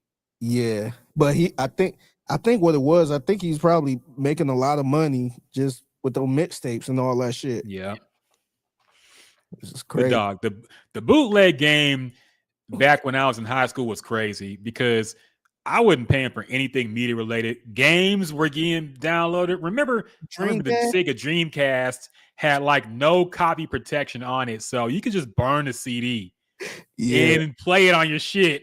Like, wait a minute, that tanked their whole fucking that drove them out of business, man. Yeah, dog, I was getting games from Japan that weren't even out yet. I was like, damn, these Street Fighter games that weren't even out yet, I was playing them on a Dreamcast. I'm like, damn, this is the life, man. Yeah, I never forget. I had a cousin, he had a Dreamcast, and he brought it over to the house, and he was like, I got every game you want, and I didn't understand what he's talking about. And I remember him playing. He had to play like a blank CD first, and then the boot disc. Yeah. Yeah, I didn't understand that shit. And I was just like, what? And then it was the game. I'm like, damn. I'm like, how did you do that? Like, it blew my mind. I'm like, damn, that was crazy. It's crazy how that drove them out of business like that. Took them out the game. So it was like free games, free music, free movies. Yeah. We weren't paying for shit. Nothing. We had a bunch of empty jewel cases with only the CD in it and no kind of booklet. and like, hey, I got all these movies. I got every Friday here. I got NFL 2K on Dreamcast. I got the new Dre Chronic 2001 album. I got all this shit with no kind of official thing on it. It says a marker that says what it is. Yeah. On some burned CD. Crazy times, man. Yeah. Now we pay for everything. We pay for streaming. Well, some of us do. Yeah. We pay for streaming. I can't steal video games no more. They made that shit harder to do now. Yeah. You got to pay for games now, and you kind of pay for music through streaming. So yeah. Yeah. Like it used to be, man. I hope they don't take the jail. I hope they don't take the jail broken fire stick out the game. I think they going to eventually though. They because I'm kind of curious if some type of like professional league like the NFL or whatever going to try to step to Amazon like, yo, y'all got to change something up because a lot of people watching our product for free. Mm-hmm. So I wonder if Amazon going to put in something to make it pretty much impossible to do it. I mean, they do from time to time. I remember I had a Fire Stick, and then after a while, a bunch of shit on there stopped working. And so, I mean, usually people who pirate this stuff are ahead of the game, so there's going to be something new. Yeah. But I mean, for example, the UFC. You know, I never paid for a UFC pay-per-view in my life, man. I either went somewhere and saw it or I stole it, and it was very easy to just stream it off some Russian website. And Dana White keeps talking about we're shutting these guys down. We know where they live. We got cameras in their house, and it somehow it never gets shut down. And every time I want to see a UFC pay-per-view, I can easily find a link and just watch the whole thing. So yeah, you can't stop the pirating stuff, man. You can't knock the hustle, like Jay-Z said. So you can't stop it. Yeah, imaginary players out here. Yep. Other topics that happened this week. Taylor Swift was on the New Heights podcast with her boyfriend, right? Travis Kelce. Yep. And she says her album is dropping in October. Could that potentially mess up Iceman's? Oh, we're calling Drake Iceman now. Is that really his new name? Hey, that's the name of the album, right? His fans are calling him that. Hey, Iceman dropping soon. Iceman coming back. Kendrick in trouble. Iceman coming. All right. So could that mess up Iceman Drake's album? Now look, Taylor Swift is that artist that people are going to move out the way for. So I think when Taylor drops, people will move their dates. Kind of like I think Certified Lover Boy moved for Kanye, didn't it? When Donda dropped, I want to say he moved it. I can't remember. I thought he moved it when Donda dropped. Yeah, I think he did. I think he said it was some stuff he was still working on or something. Yeah. Mysteriously got pushed back. So look, I think he's going to duck Taylor without a doubt because he wants that Michael Jackson, most number ones bullshit record or whatever. So I think he'll move out the way. But what do you think? Yeah, I don't think he's dropping it in October, but I do think it's kind of messing up the rollout a little bit because now I know for sure he ain't dropping it in October because, like you said, you want that number one spot. But I did the first thing I did think about though before I seen Taylor Swift had a date for it. With I guess I don't know somebody hacked into her website or something like that, but they released her track list and they're like, oh, she got an album coming out. And a lot of people were saying that's why Cardi B was a little pissed off because I think she went on like an Instagram rant or something like that, or Instagram Live, talk about they fucked up my whole shit or something like that. And people was messing around, she talked about Taylor Swift. But I wonder because I think Cardi's still planning on dropping this month because they had, I think, August 21st or whatever it was, but I wonder if Taylor Swift decided to drop at the end of the month or maybe the same time as Cardi B. I wonder if they would have pushed it back. I wonder if because if I was her, anybody, I would get out the way for Taylor Swift. Yeah. Yeah, shit. Even Beyonce, I would step out the way for Taylor Swift just out of respect. But yeah, I think yeah, I wonder if that's going to throw a couple people off though. It probably will. And look, as far as Cardi B goes, she just needs to drop this album and flop and get it over with. She just needs to go ahead and take the flop and just get it over with. Now she can move on to her third album, which is a comeback. Like, oh, the old Cardi B's back. That album was a personal album for me. You know, that's what the excuse that always comes out. This is a personal album for me. You know, I really want the fans, but now I'm back on my bullshit. So, okay, she needs to just drop this little weed plate or whatever the fuck it's going to be and move on, man. Because it's been 7+ years since her last album, her first album, her only album she's dropped so far. And she just needs to get out the way. You know, who cares if she flops? She's still rich. So just get that flop out the way and move on with your career. Yeah, it seemed like she kind of setting up that because I think even before she released that those songs, she was kind of setting up like they were forcing her to drop. It seemed like she was setting up the whole scene of I ain't really care for this. I ain't want to drop this type of deal. So if excuses are coming. Yeah. So when it do flop, then it's like, oh, they wanted me to put this out. I didn't want to put it out. So that's kind of the excuse right there already. Plus, she got all of those old ass songs on there, so it's gonna go platinum. So it seems like it's gonna be a lot of excuse making.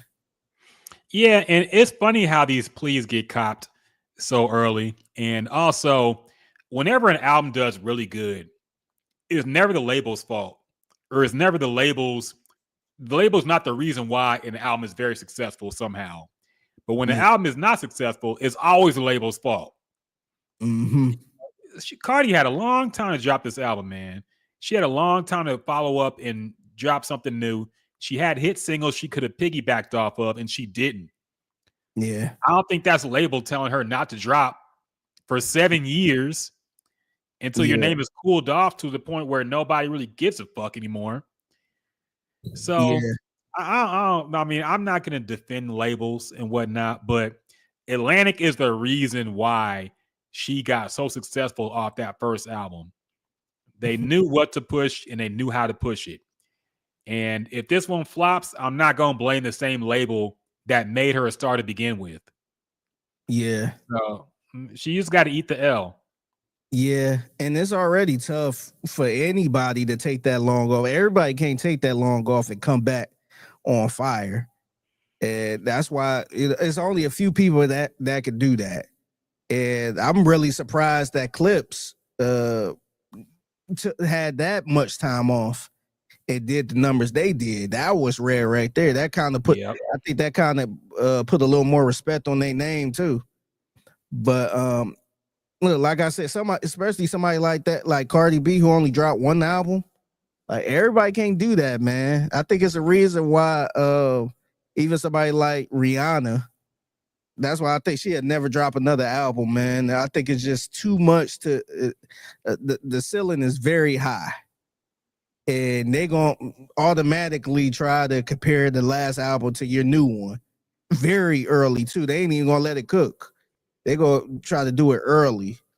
And I think if you ain't got to rap, I think I just think it's no pressure. I mean, if you ain't got to rap, I just think that pressure not really worth it. Yeah, and it's funny how like even ASAP Rocky is scared to drop. Like, man, if y'all don't just drop this music and get it over with. Yeah. His album release is still summer, and it's almost not summer anymore. So either it's coming this month or it's pushed back to next year. Yeah. I don't understand how he rolling the way he roll. I don't feel like I feel like that people don't give a shit about his music like that now.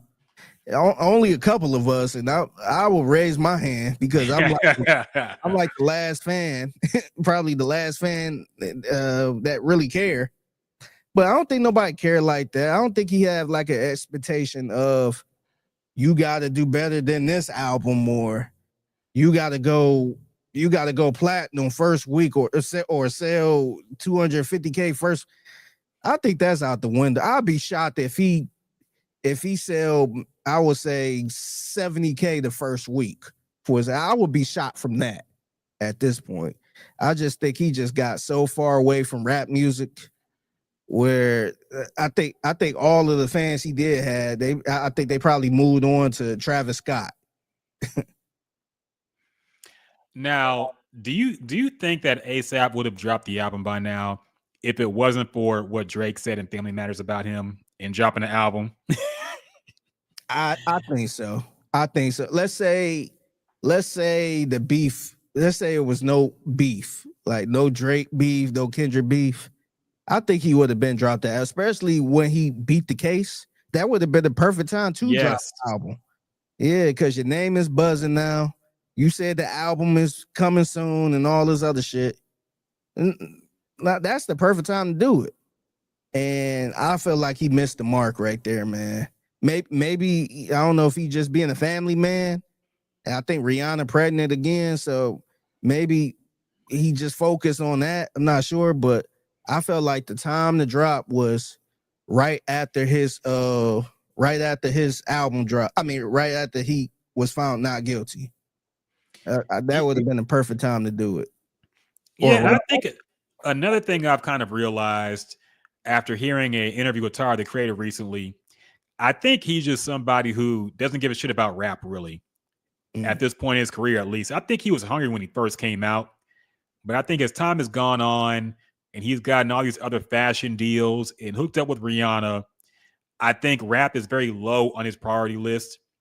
Because Tyler, the Creator, mentioned that Tyler's supposed to have a collab album with A$AP Rocky. They were supposed to do a whole album together. And apparently they couldn't agree because Tyler is the type of dude who wakes up early and goes to the studio early. And A$AP didn't want to go to the studio until like fucking midnight or some shit. And Tyler was like, nah, man, I got to go to bed. I'm up early. So I feel like even if you're a night owl, if you got work to do in the morning and Tyler says, we got to do this album and record it and we'll be done by noon, you got to go ahead and do that, man. Yeah. And the fact that he just didn't want to switch it up or accommodate Tyler's schedule kind of shows me where he's at. So I'm like, okay, he don't really give a shit no more, man. And it's fine.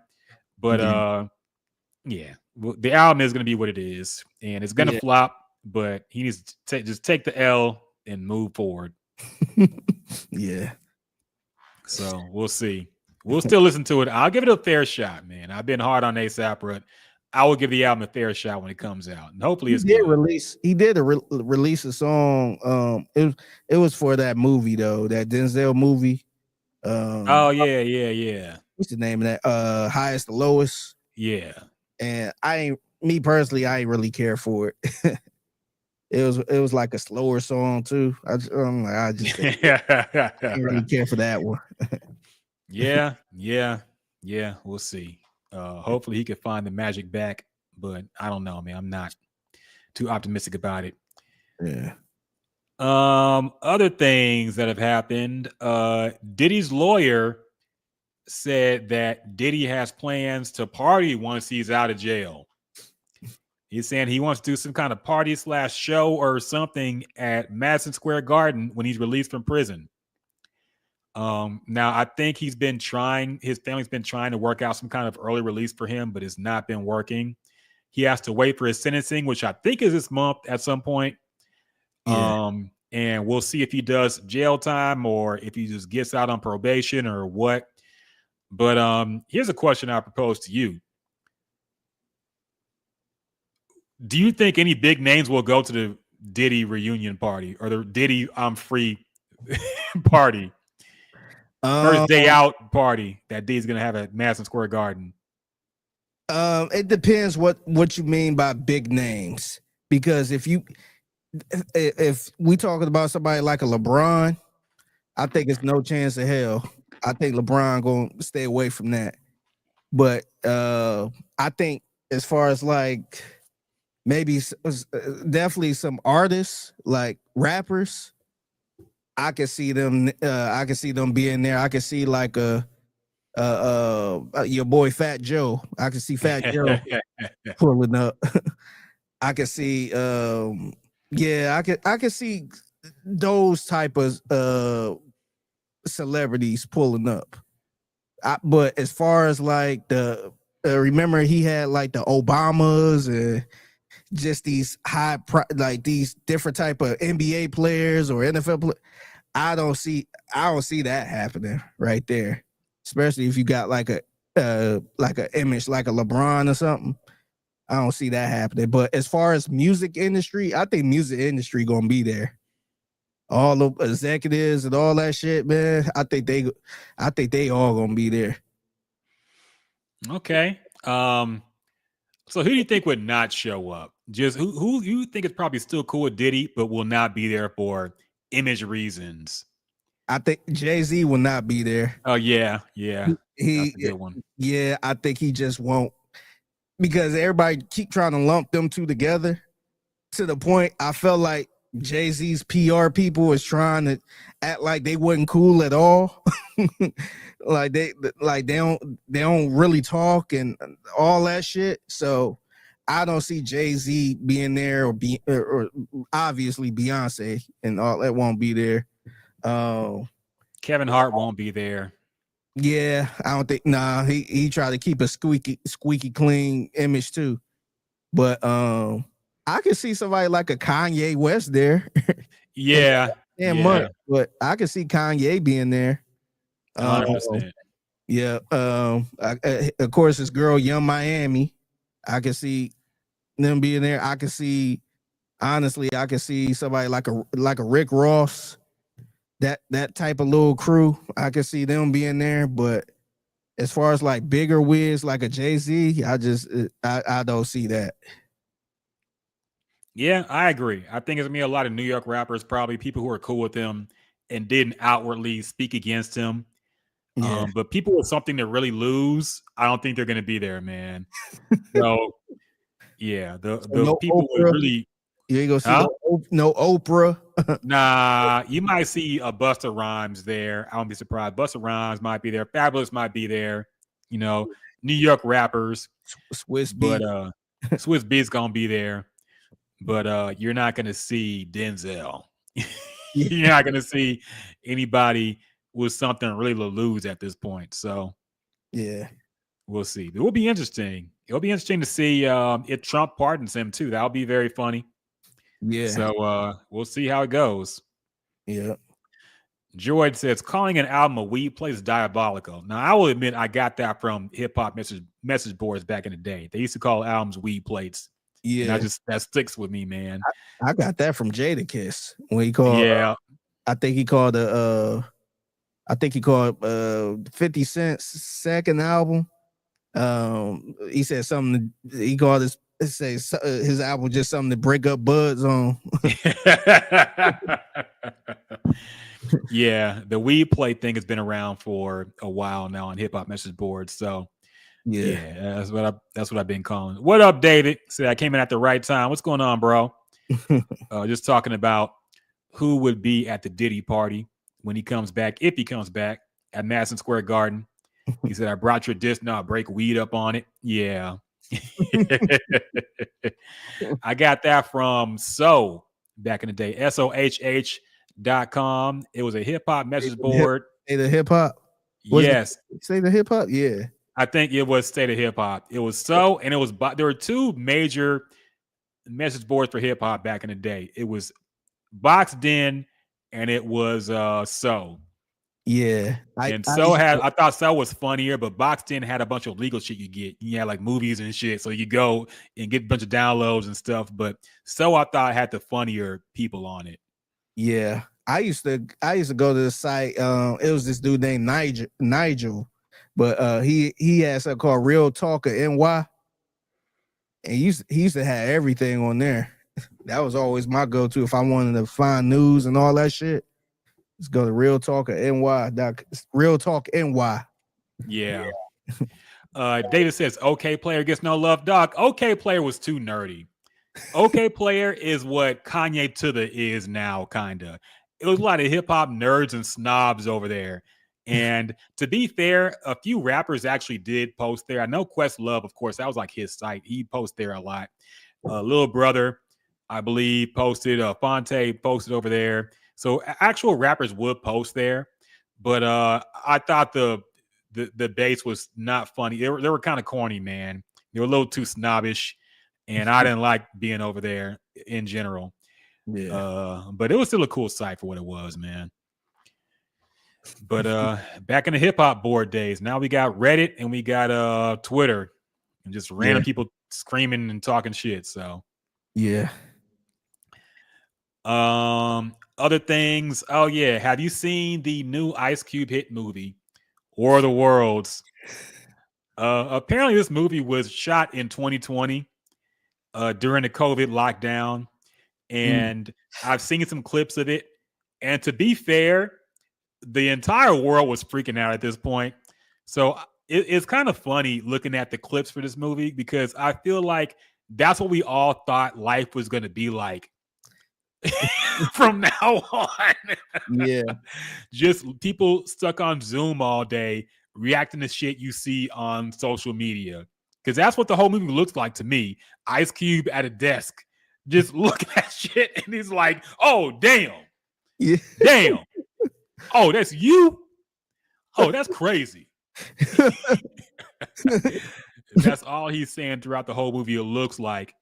But it looks like an awful movie. I don't know why they would remake a classic story like War of the Worlds and do it in this shitty, cheap way with Ice Cube starring in it. Yeah. But it looks very funny, man. Are you going to watch it? You were smart. I want to have a peace with you. Oh man, I finally, because I missed it the first time, I guess I saw the shit that Ari Spears said about Ice Cube, and that shit had me on the floor. He said, "Today was a good day. Police didn't bother us no more. I ain't going to light their snakes in there." That was too funny, man. But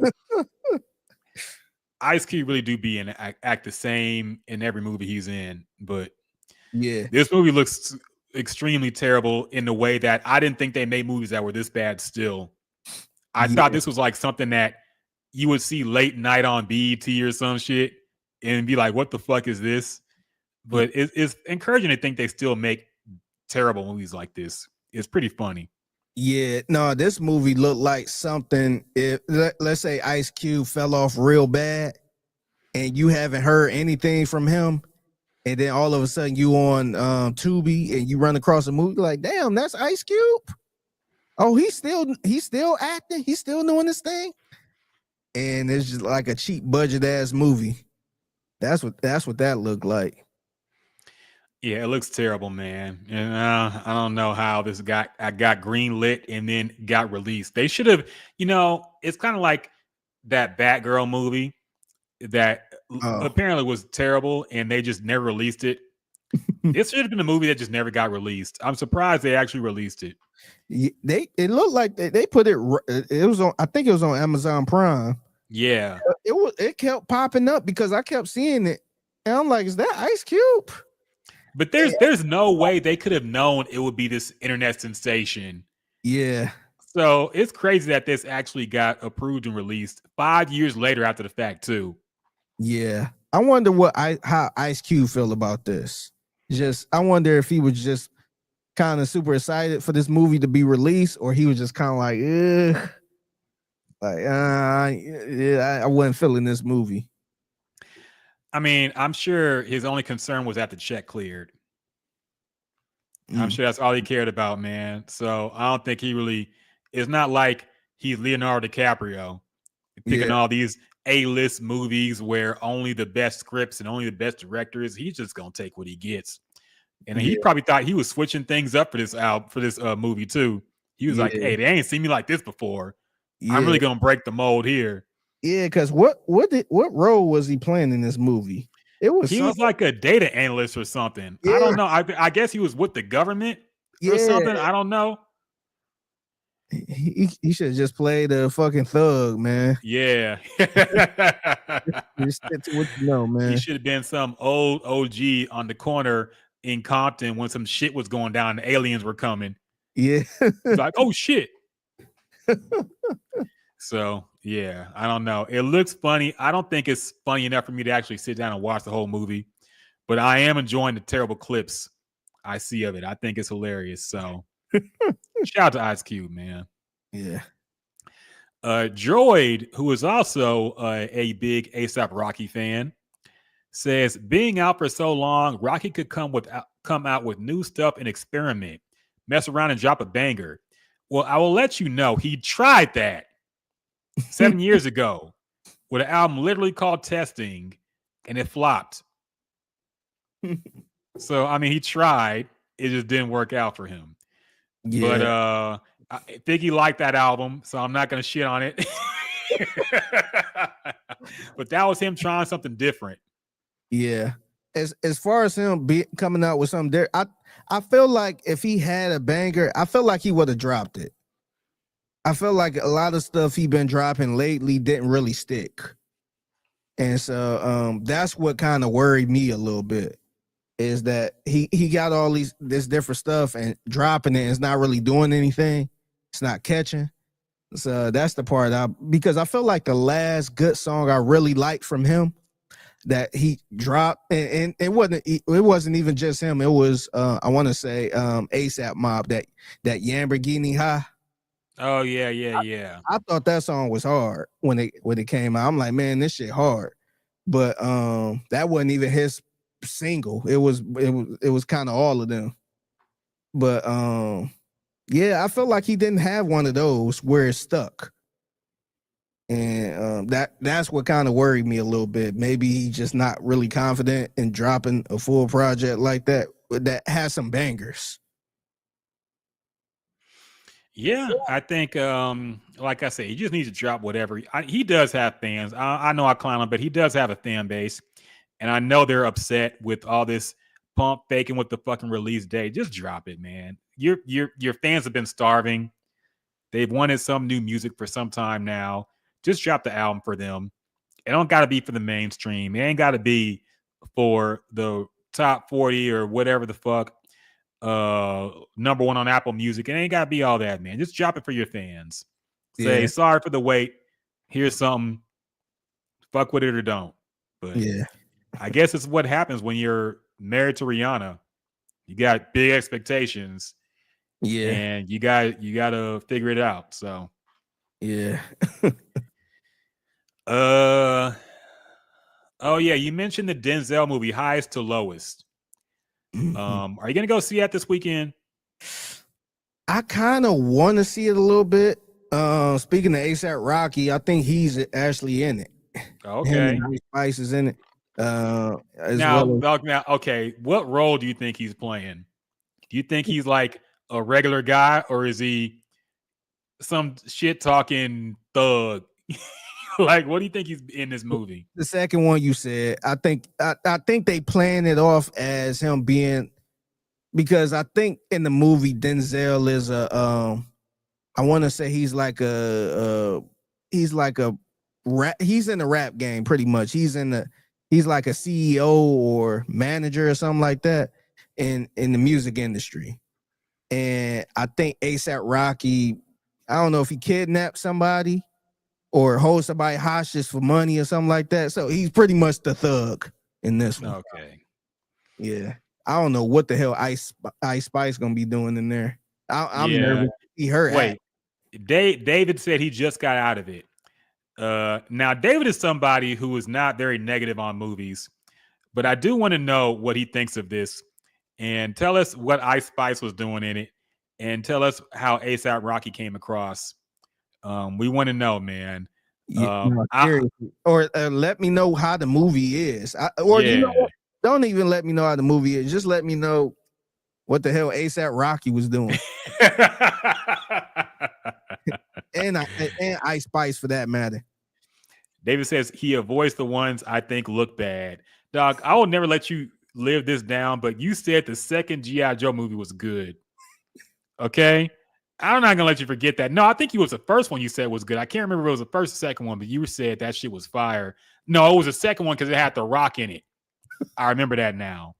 So yeah, you said the second G.I. Joe movie featuring The Rock was great. The first one had Marlon Wayans in it. He wasn't in the second one, but the first one did have Marlon Wayans, and Channing Tatum was in it, and they had these fucking robot suits or some shit. Remember that? It was a wild ass movie, man. G.I. Joe, it was nothing like the cartoon or the fucking action figures. The only thing similar was the names. Yeah. And they had a ninja that didn't talk. But yeah, it was a wild movie, man. David said Rocky was credible. He basically played it close to himself. Okay. Well, that solves it. I figured he didn't get into the acting bag yet. So yeah, man. He said this one is Spike doing a New York / black people / music love letter. But did Spike actually direct this movie or did he produce it?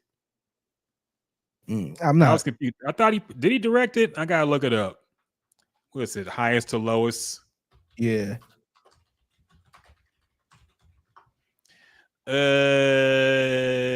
Nah, he didn't. It was what's in reinterpretation of Akira Kurosawa's film High and Low. Okay. Oh, he did direct it. Okay. Fair enough. I don't like the poster. The poster is number one is it looks like it was an Apple TV movie, and the poster is just a picture of old man Denzel with some headphones on, some glasses. I don't know if I trust it, man. Yeah. But see, that's what bothers me. A Spike Lee remake of Akira Kurosawa. Now, people who don't know, Akira Kurosawa is this legendary Japanese filmmaker who made movies like decades and decades ago. But Spike Lee remade Old Boy, which is a classic Korean movie, one of my favorite movies of all time. He remade an English version of that, and it was terrible. So I don't know if I trust him. Another Asian legend remade by Spike Lee. I don't know, man. Damn. I'm going to try it. He said in the original movie, Denzel's character sells shoes, but in this one, he's some rap guy. Okay, they had to hip hop it up. All right. But I don't know, man. I might wait for it to hit some kind of streaming thing so I can see it for free. But Spike Lee version of an Akira Kurosawa movie is, I don't know, man. I don't know. Damn. We'll have to see. And David said Ice Spice is good. She has a very low-key role. Really? Does she twerk? Do we see ass?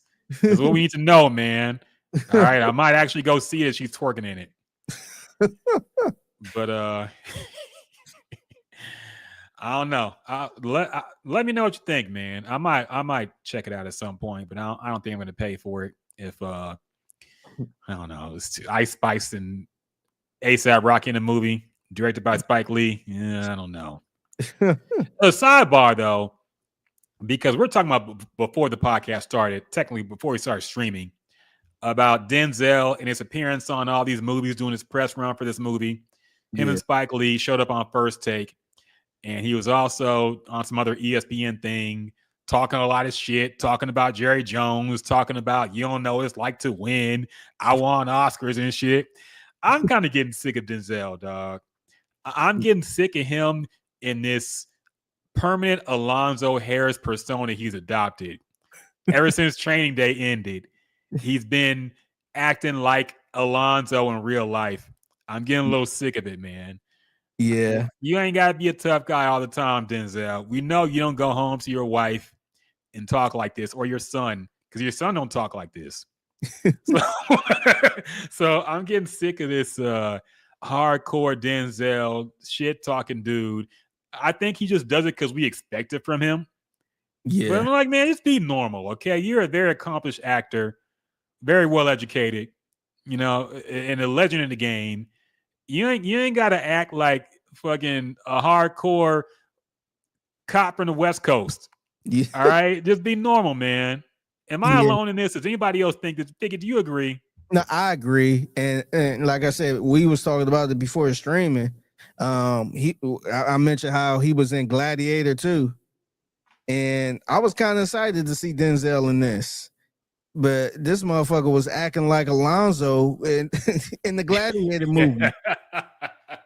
And mind you, he fighting with the Romans and all that shit. This is back to the Romans. And he's still over here just playing dudes. And he was literally acting like Alonzo, just bringing the fake little warrant. It was a Chinese restaurant menu. He was doing shit like that and didn't have an accent or anything. I'm just like, man, Denzel, what are you doing, man? Like, you clearly don't give a shit about this role. They hit you up, and you was like, fine, I'll do it. Motherfucker was acting like he was in Remembering the Titans and shit. I don't know. I was disappointed. I didn't understand. They really didn't need Denzel in that movie, man. Yeah, I guess they just wanted some kind of big name to draw people. And Russell Crowe, of course, he died in the first one, so I could be in this one. So they had to get some kind of big name that would draw people, and Denzel will draw people. Yeah, that whole movie was kind of weird. I remember in the rollout, Denzel was talking about how there was a scene where he kissed a guy, but the director cut it out. And the director said, "Nah, it never happened, man."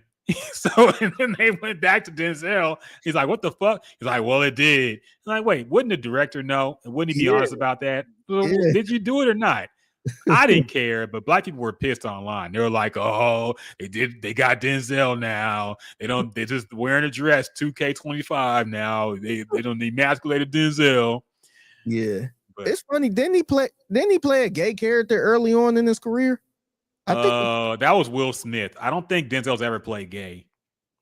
I don't think he's ever played gay. He was in Philadelphia. He defended a gay guy who was suing his company because he got fired because he had AIDS. That was Tom Hanks. He was not gay in that movie. Okay. No, you know what I'm thinking about? I'm thinking about him. I think early on he played. I think he played like he was from the UK. So he had like a London accent, a British accent. Which I don't know. It's the sounded gay, so he must have. Oh man, I thought he did play. I don't think I can't remember. Maybe I'm making. Denzel's never played a gay role. Surprisingly, I think some people who think he did are thinking of Will Smith. I think Will Smith's first movie role, he played a gay guy. Yeah, but Denzel never did. Yeah, so. I think. Yeah, what was this? Oh, okay. He did have a British accent in the movie from the 80s, I want to say. Oh.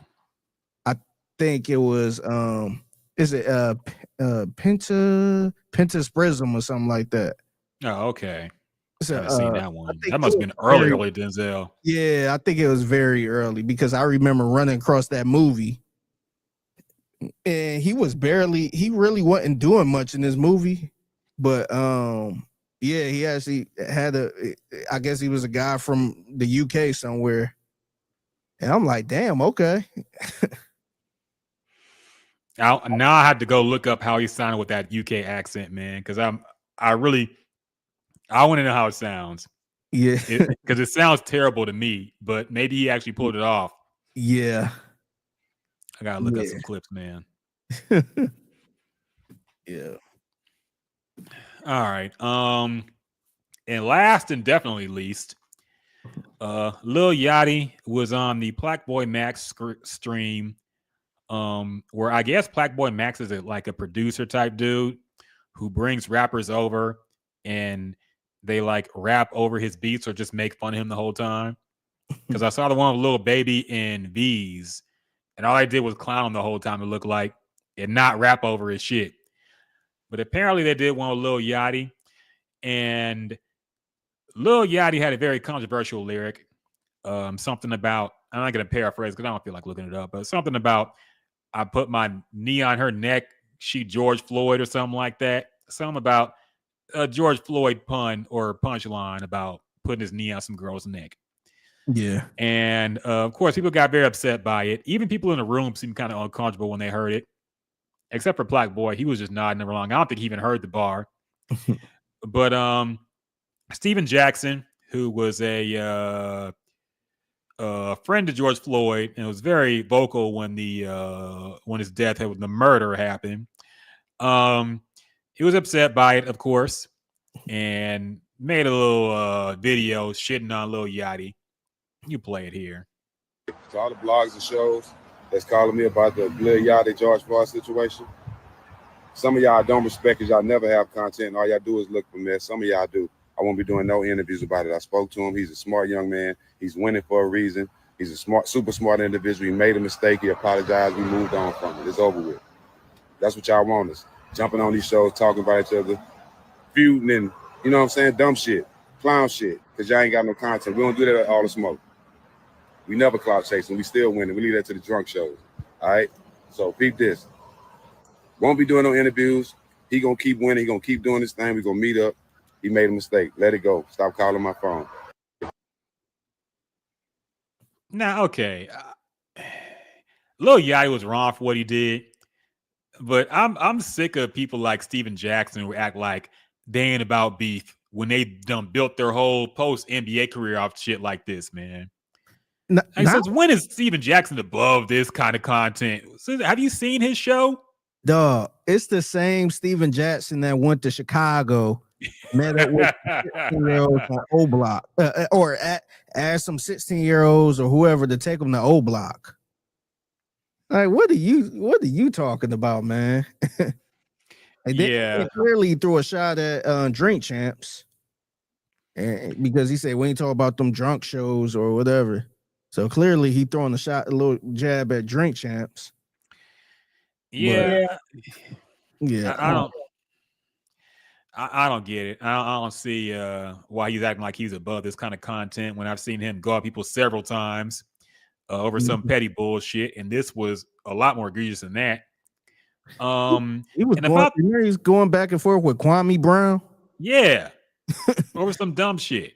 Yeah. So, yeah, I'm guessing. Look, the fact is that Yachty rolls deep. You might not know about looking at him, but he's affiliated, man. You have to remember, Migos was ready to fight for Yachty.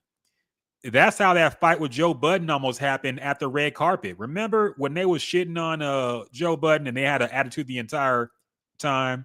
Yeah. That's because of Joe Budden's interview with Lil Yachty when he was shitting on him for not knowing if he was a 360 deal or not. Mm-hmm. He got very aggressive, and the Migos, who were real cool with Yachty, were upset about that. Yeah.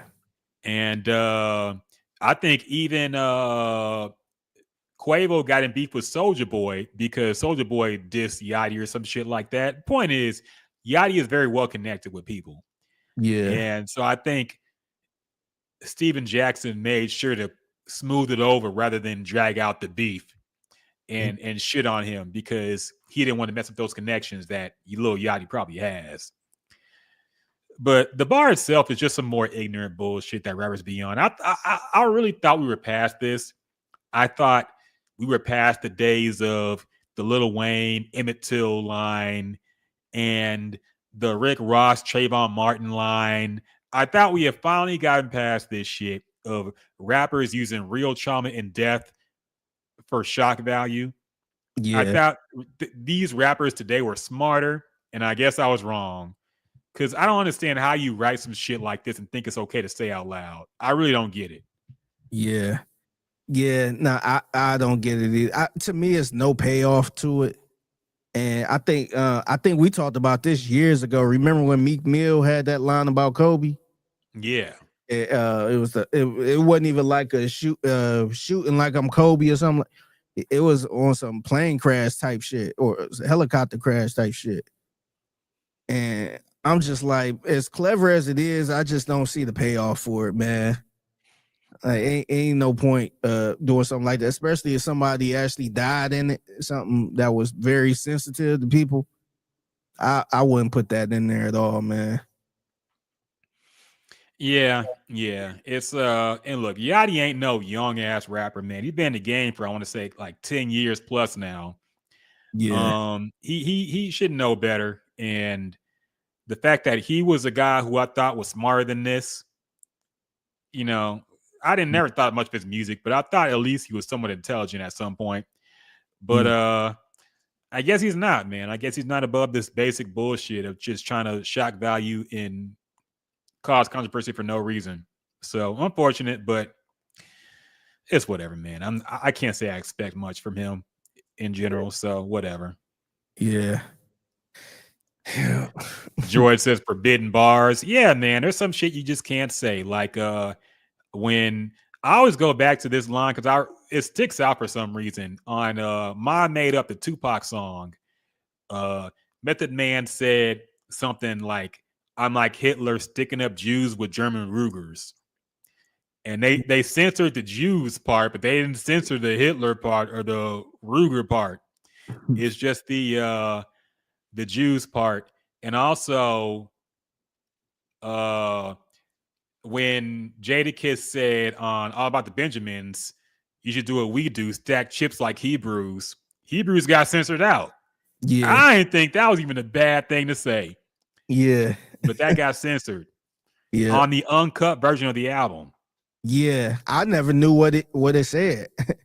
I never knew what it said for years, man.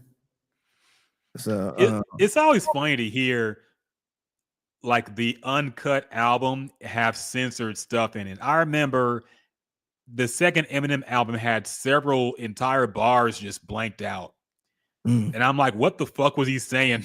Because it's already Eminem, so you know it's gonna be some crazy shit. Yeah. But I think it was some bars about some high school shooters and some other shit. But there's several songs where just like entire bars are just missing. Yeah. What the fuck was going on here, man? Yeah, the one I go to is the Joel Santana, Young Muhammad, Acha, No Playing. Yeah. Yeah, they blocked that out. But the thing is, man, they got away with a lot of pro Al Qaeda, pro Taliban shit in general. Yeah. Like even Future was calling himself the Taliban. Yeah. Like, and Drake and all them, like, for some reason, they actually got away with a lot of pro Islam and Al Qaeda type shit and Taliban stuff. They called themselves the Dipset Taliban. Yeah, the diplomat Taliban. Yeah, Dipset Taliban. Yeah. So it's crazy how much they did get away with, and you have to remember, this is a time when the Dixie Chicks got canceled for like protesting the war or some shit.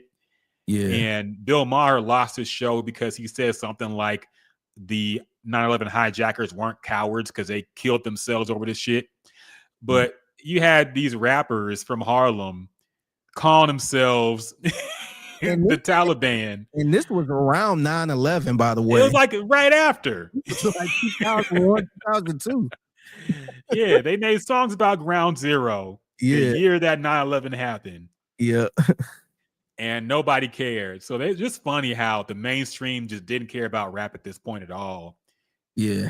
Nobody even made a stink about it. Nobody cared. Nobody did a news piece on it. It was like, hey, that's just how they are. Yeah, they was rocking them flag colors too, man. Looking like proud Americans. Yep. Gene said The Weeknd, She Go Low Main. I gotta look that up. I forget that. I can't remember something like that. What was that about? Was he talking about the Asian chick? Let me look this up.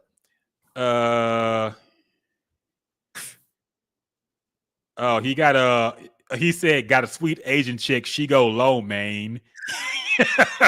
That sounds like a Big Sean bar. Yeah. I'm surprised The Weeknd said that. That sounds like something Fabulous or Big Sean would say. That sounds like a fad bar. Yeah. Oh, that's terrible. Rappers really have some of the most racist Asian things too. Like Baby Tron got some shit where he's always saying eyes low, looking like the Yakuza or some shit like that. Yeah, or eyes low, looking like Ichiro Suzuki. Yeah, like all right, man. Yeah, I think Fab actually said eyes on Mansui. Remember Hideki Matsui who played for the. Yeah, he said something like eyes on Mansui. Yeah. That's the anytime somebody gotta be like, I smoke so much, my eyes low, it gotta be some Asian guy they look like. So I'm like, all right, man. Yeah. But it could be worse. Yeah. But we should do a top 10 forbidden bars. I think we've done something like that before, but we should revisit it. Like the top Yeah. 10 shit you just cannot say in Yeah. 2025. You DMX know, will be on top with Party Up in Here with that homophobic stuff you were saying in the first verse. yeah. I'm gonna write this down. We could do this next week. Yeah. We could come up with a top 10. Yeah, I'm down with it. I'm gonna do some homework. We got a homework assignment on his podcast. We could do that. Yeah. So all Appreciate right. that, Droid. Yeah, man. That's the homie right there. So that might about do it, man. That might about do it for the week. I mean, you see anything else going on that we missed or got to talk about? Yeah, I think that's it. Ain't nothing else happening on social media. Yeah, I'm not seeing a whole lot, so fuck it. That about does it, man. Thank y'all for kicking it with us. Make sure if y'all in Houston and y'all going to the game, make sure y'all stop by the tailgate. Figgy Fig gonna be out there doing his thing, man. Say what's up. Holla at him. Yeah. And get ready for some football, man. Football is back in full effect. And we will be back next week, of course, breaking shit down like we always do. Make sure you stay tuned in the loop, 10 to 2, Sports Radio 610, Figgy Fig's mixtape segment, 120. Monday through Friday. Make sure you tune in for that shit. Always a good time. Yeah. And Make sure y'all subscribe to this podcast too. Subscribe on YouTube. We trying to get our subscribers up, man. We want to hit at least 1,000. We trying to get to 1,000, man. Yes. I would be happy to say if we get to 1,000. I think we at like 293 now. But yeah, man, we gotta kick it up a notch. And shoot, we coming up on 300 episodes, man. Yes. It's and crazy. look, Hey, you want to hear something crazy too? This is around the time where we actually first started the podcast.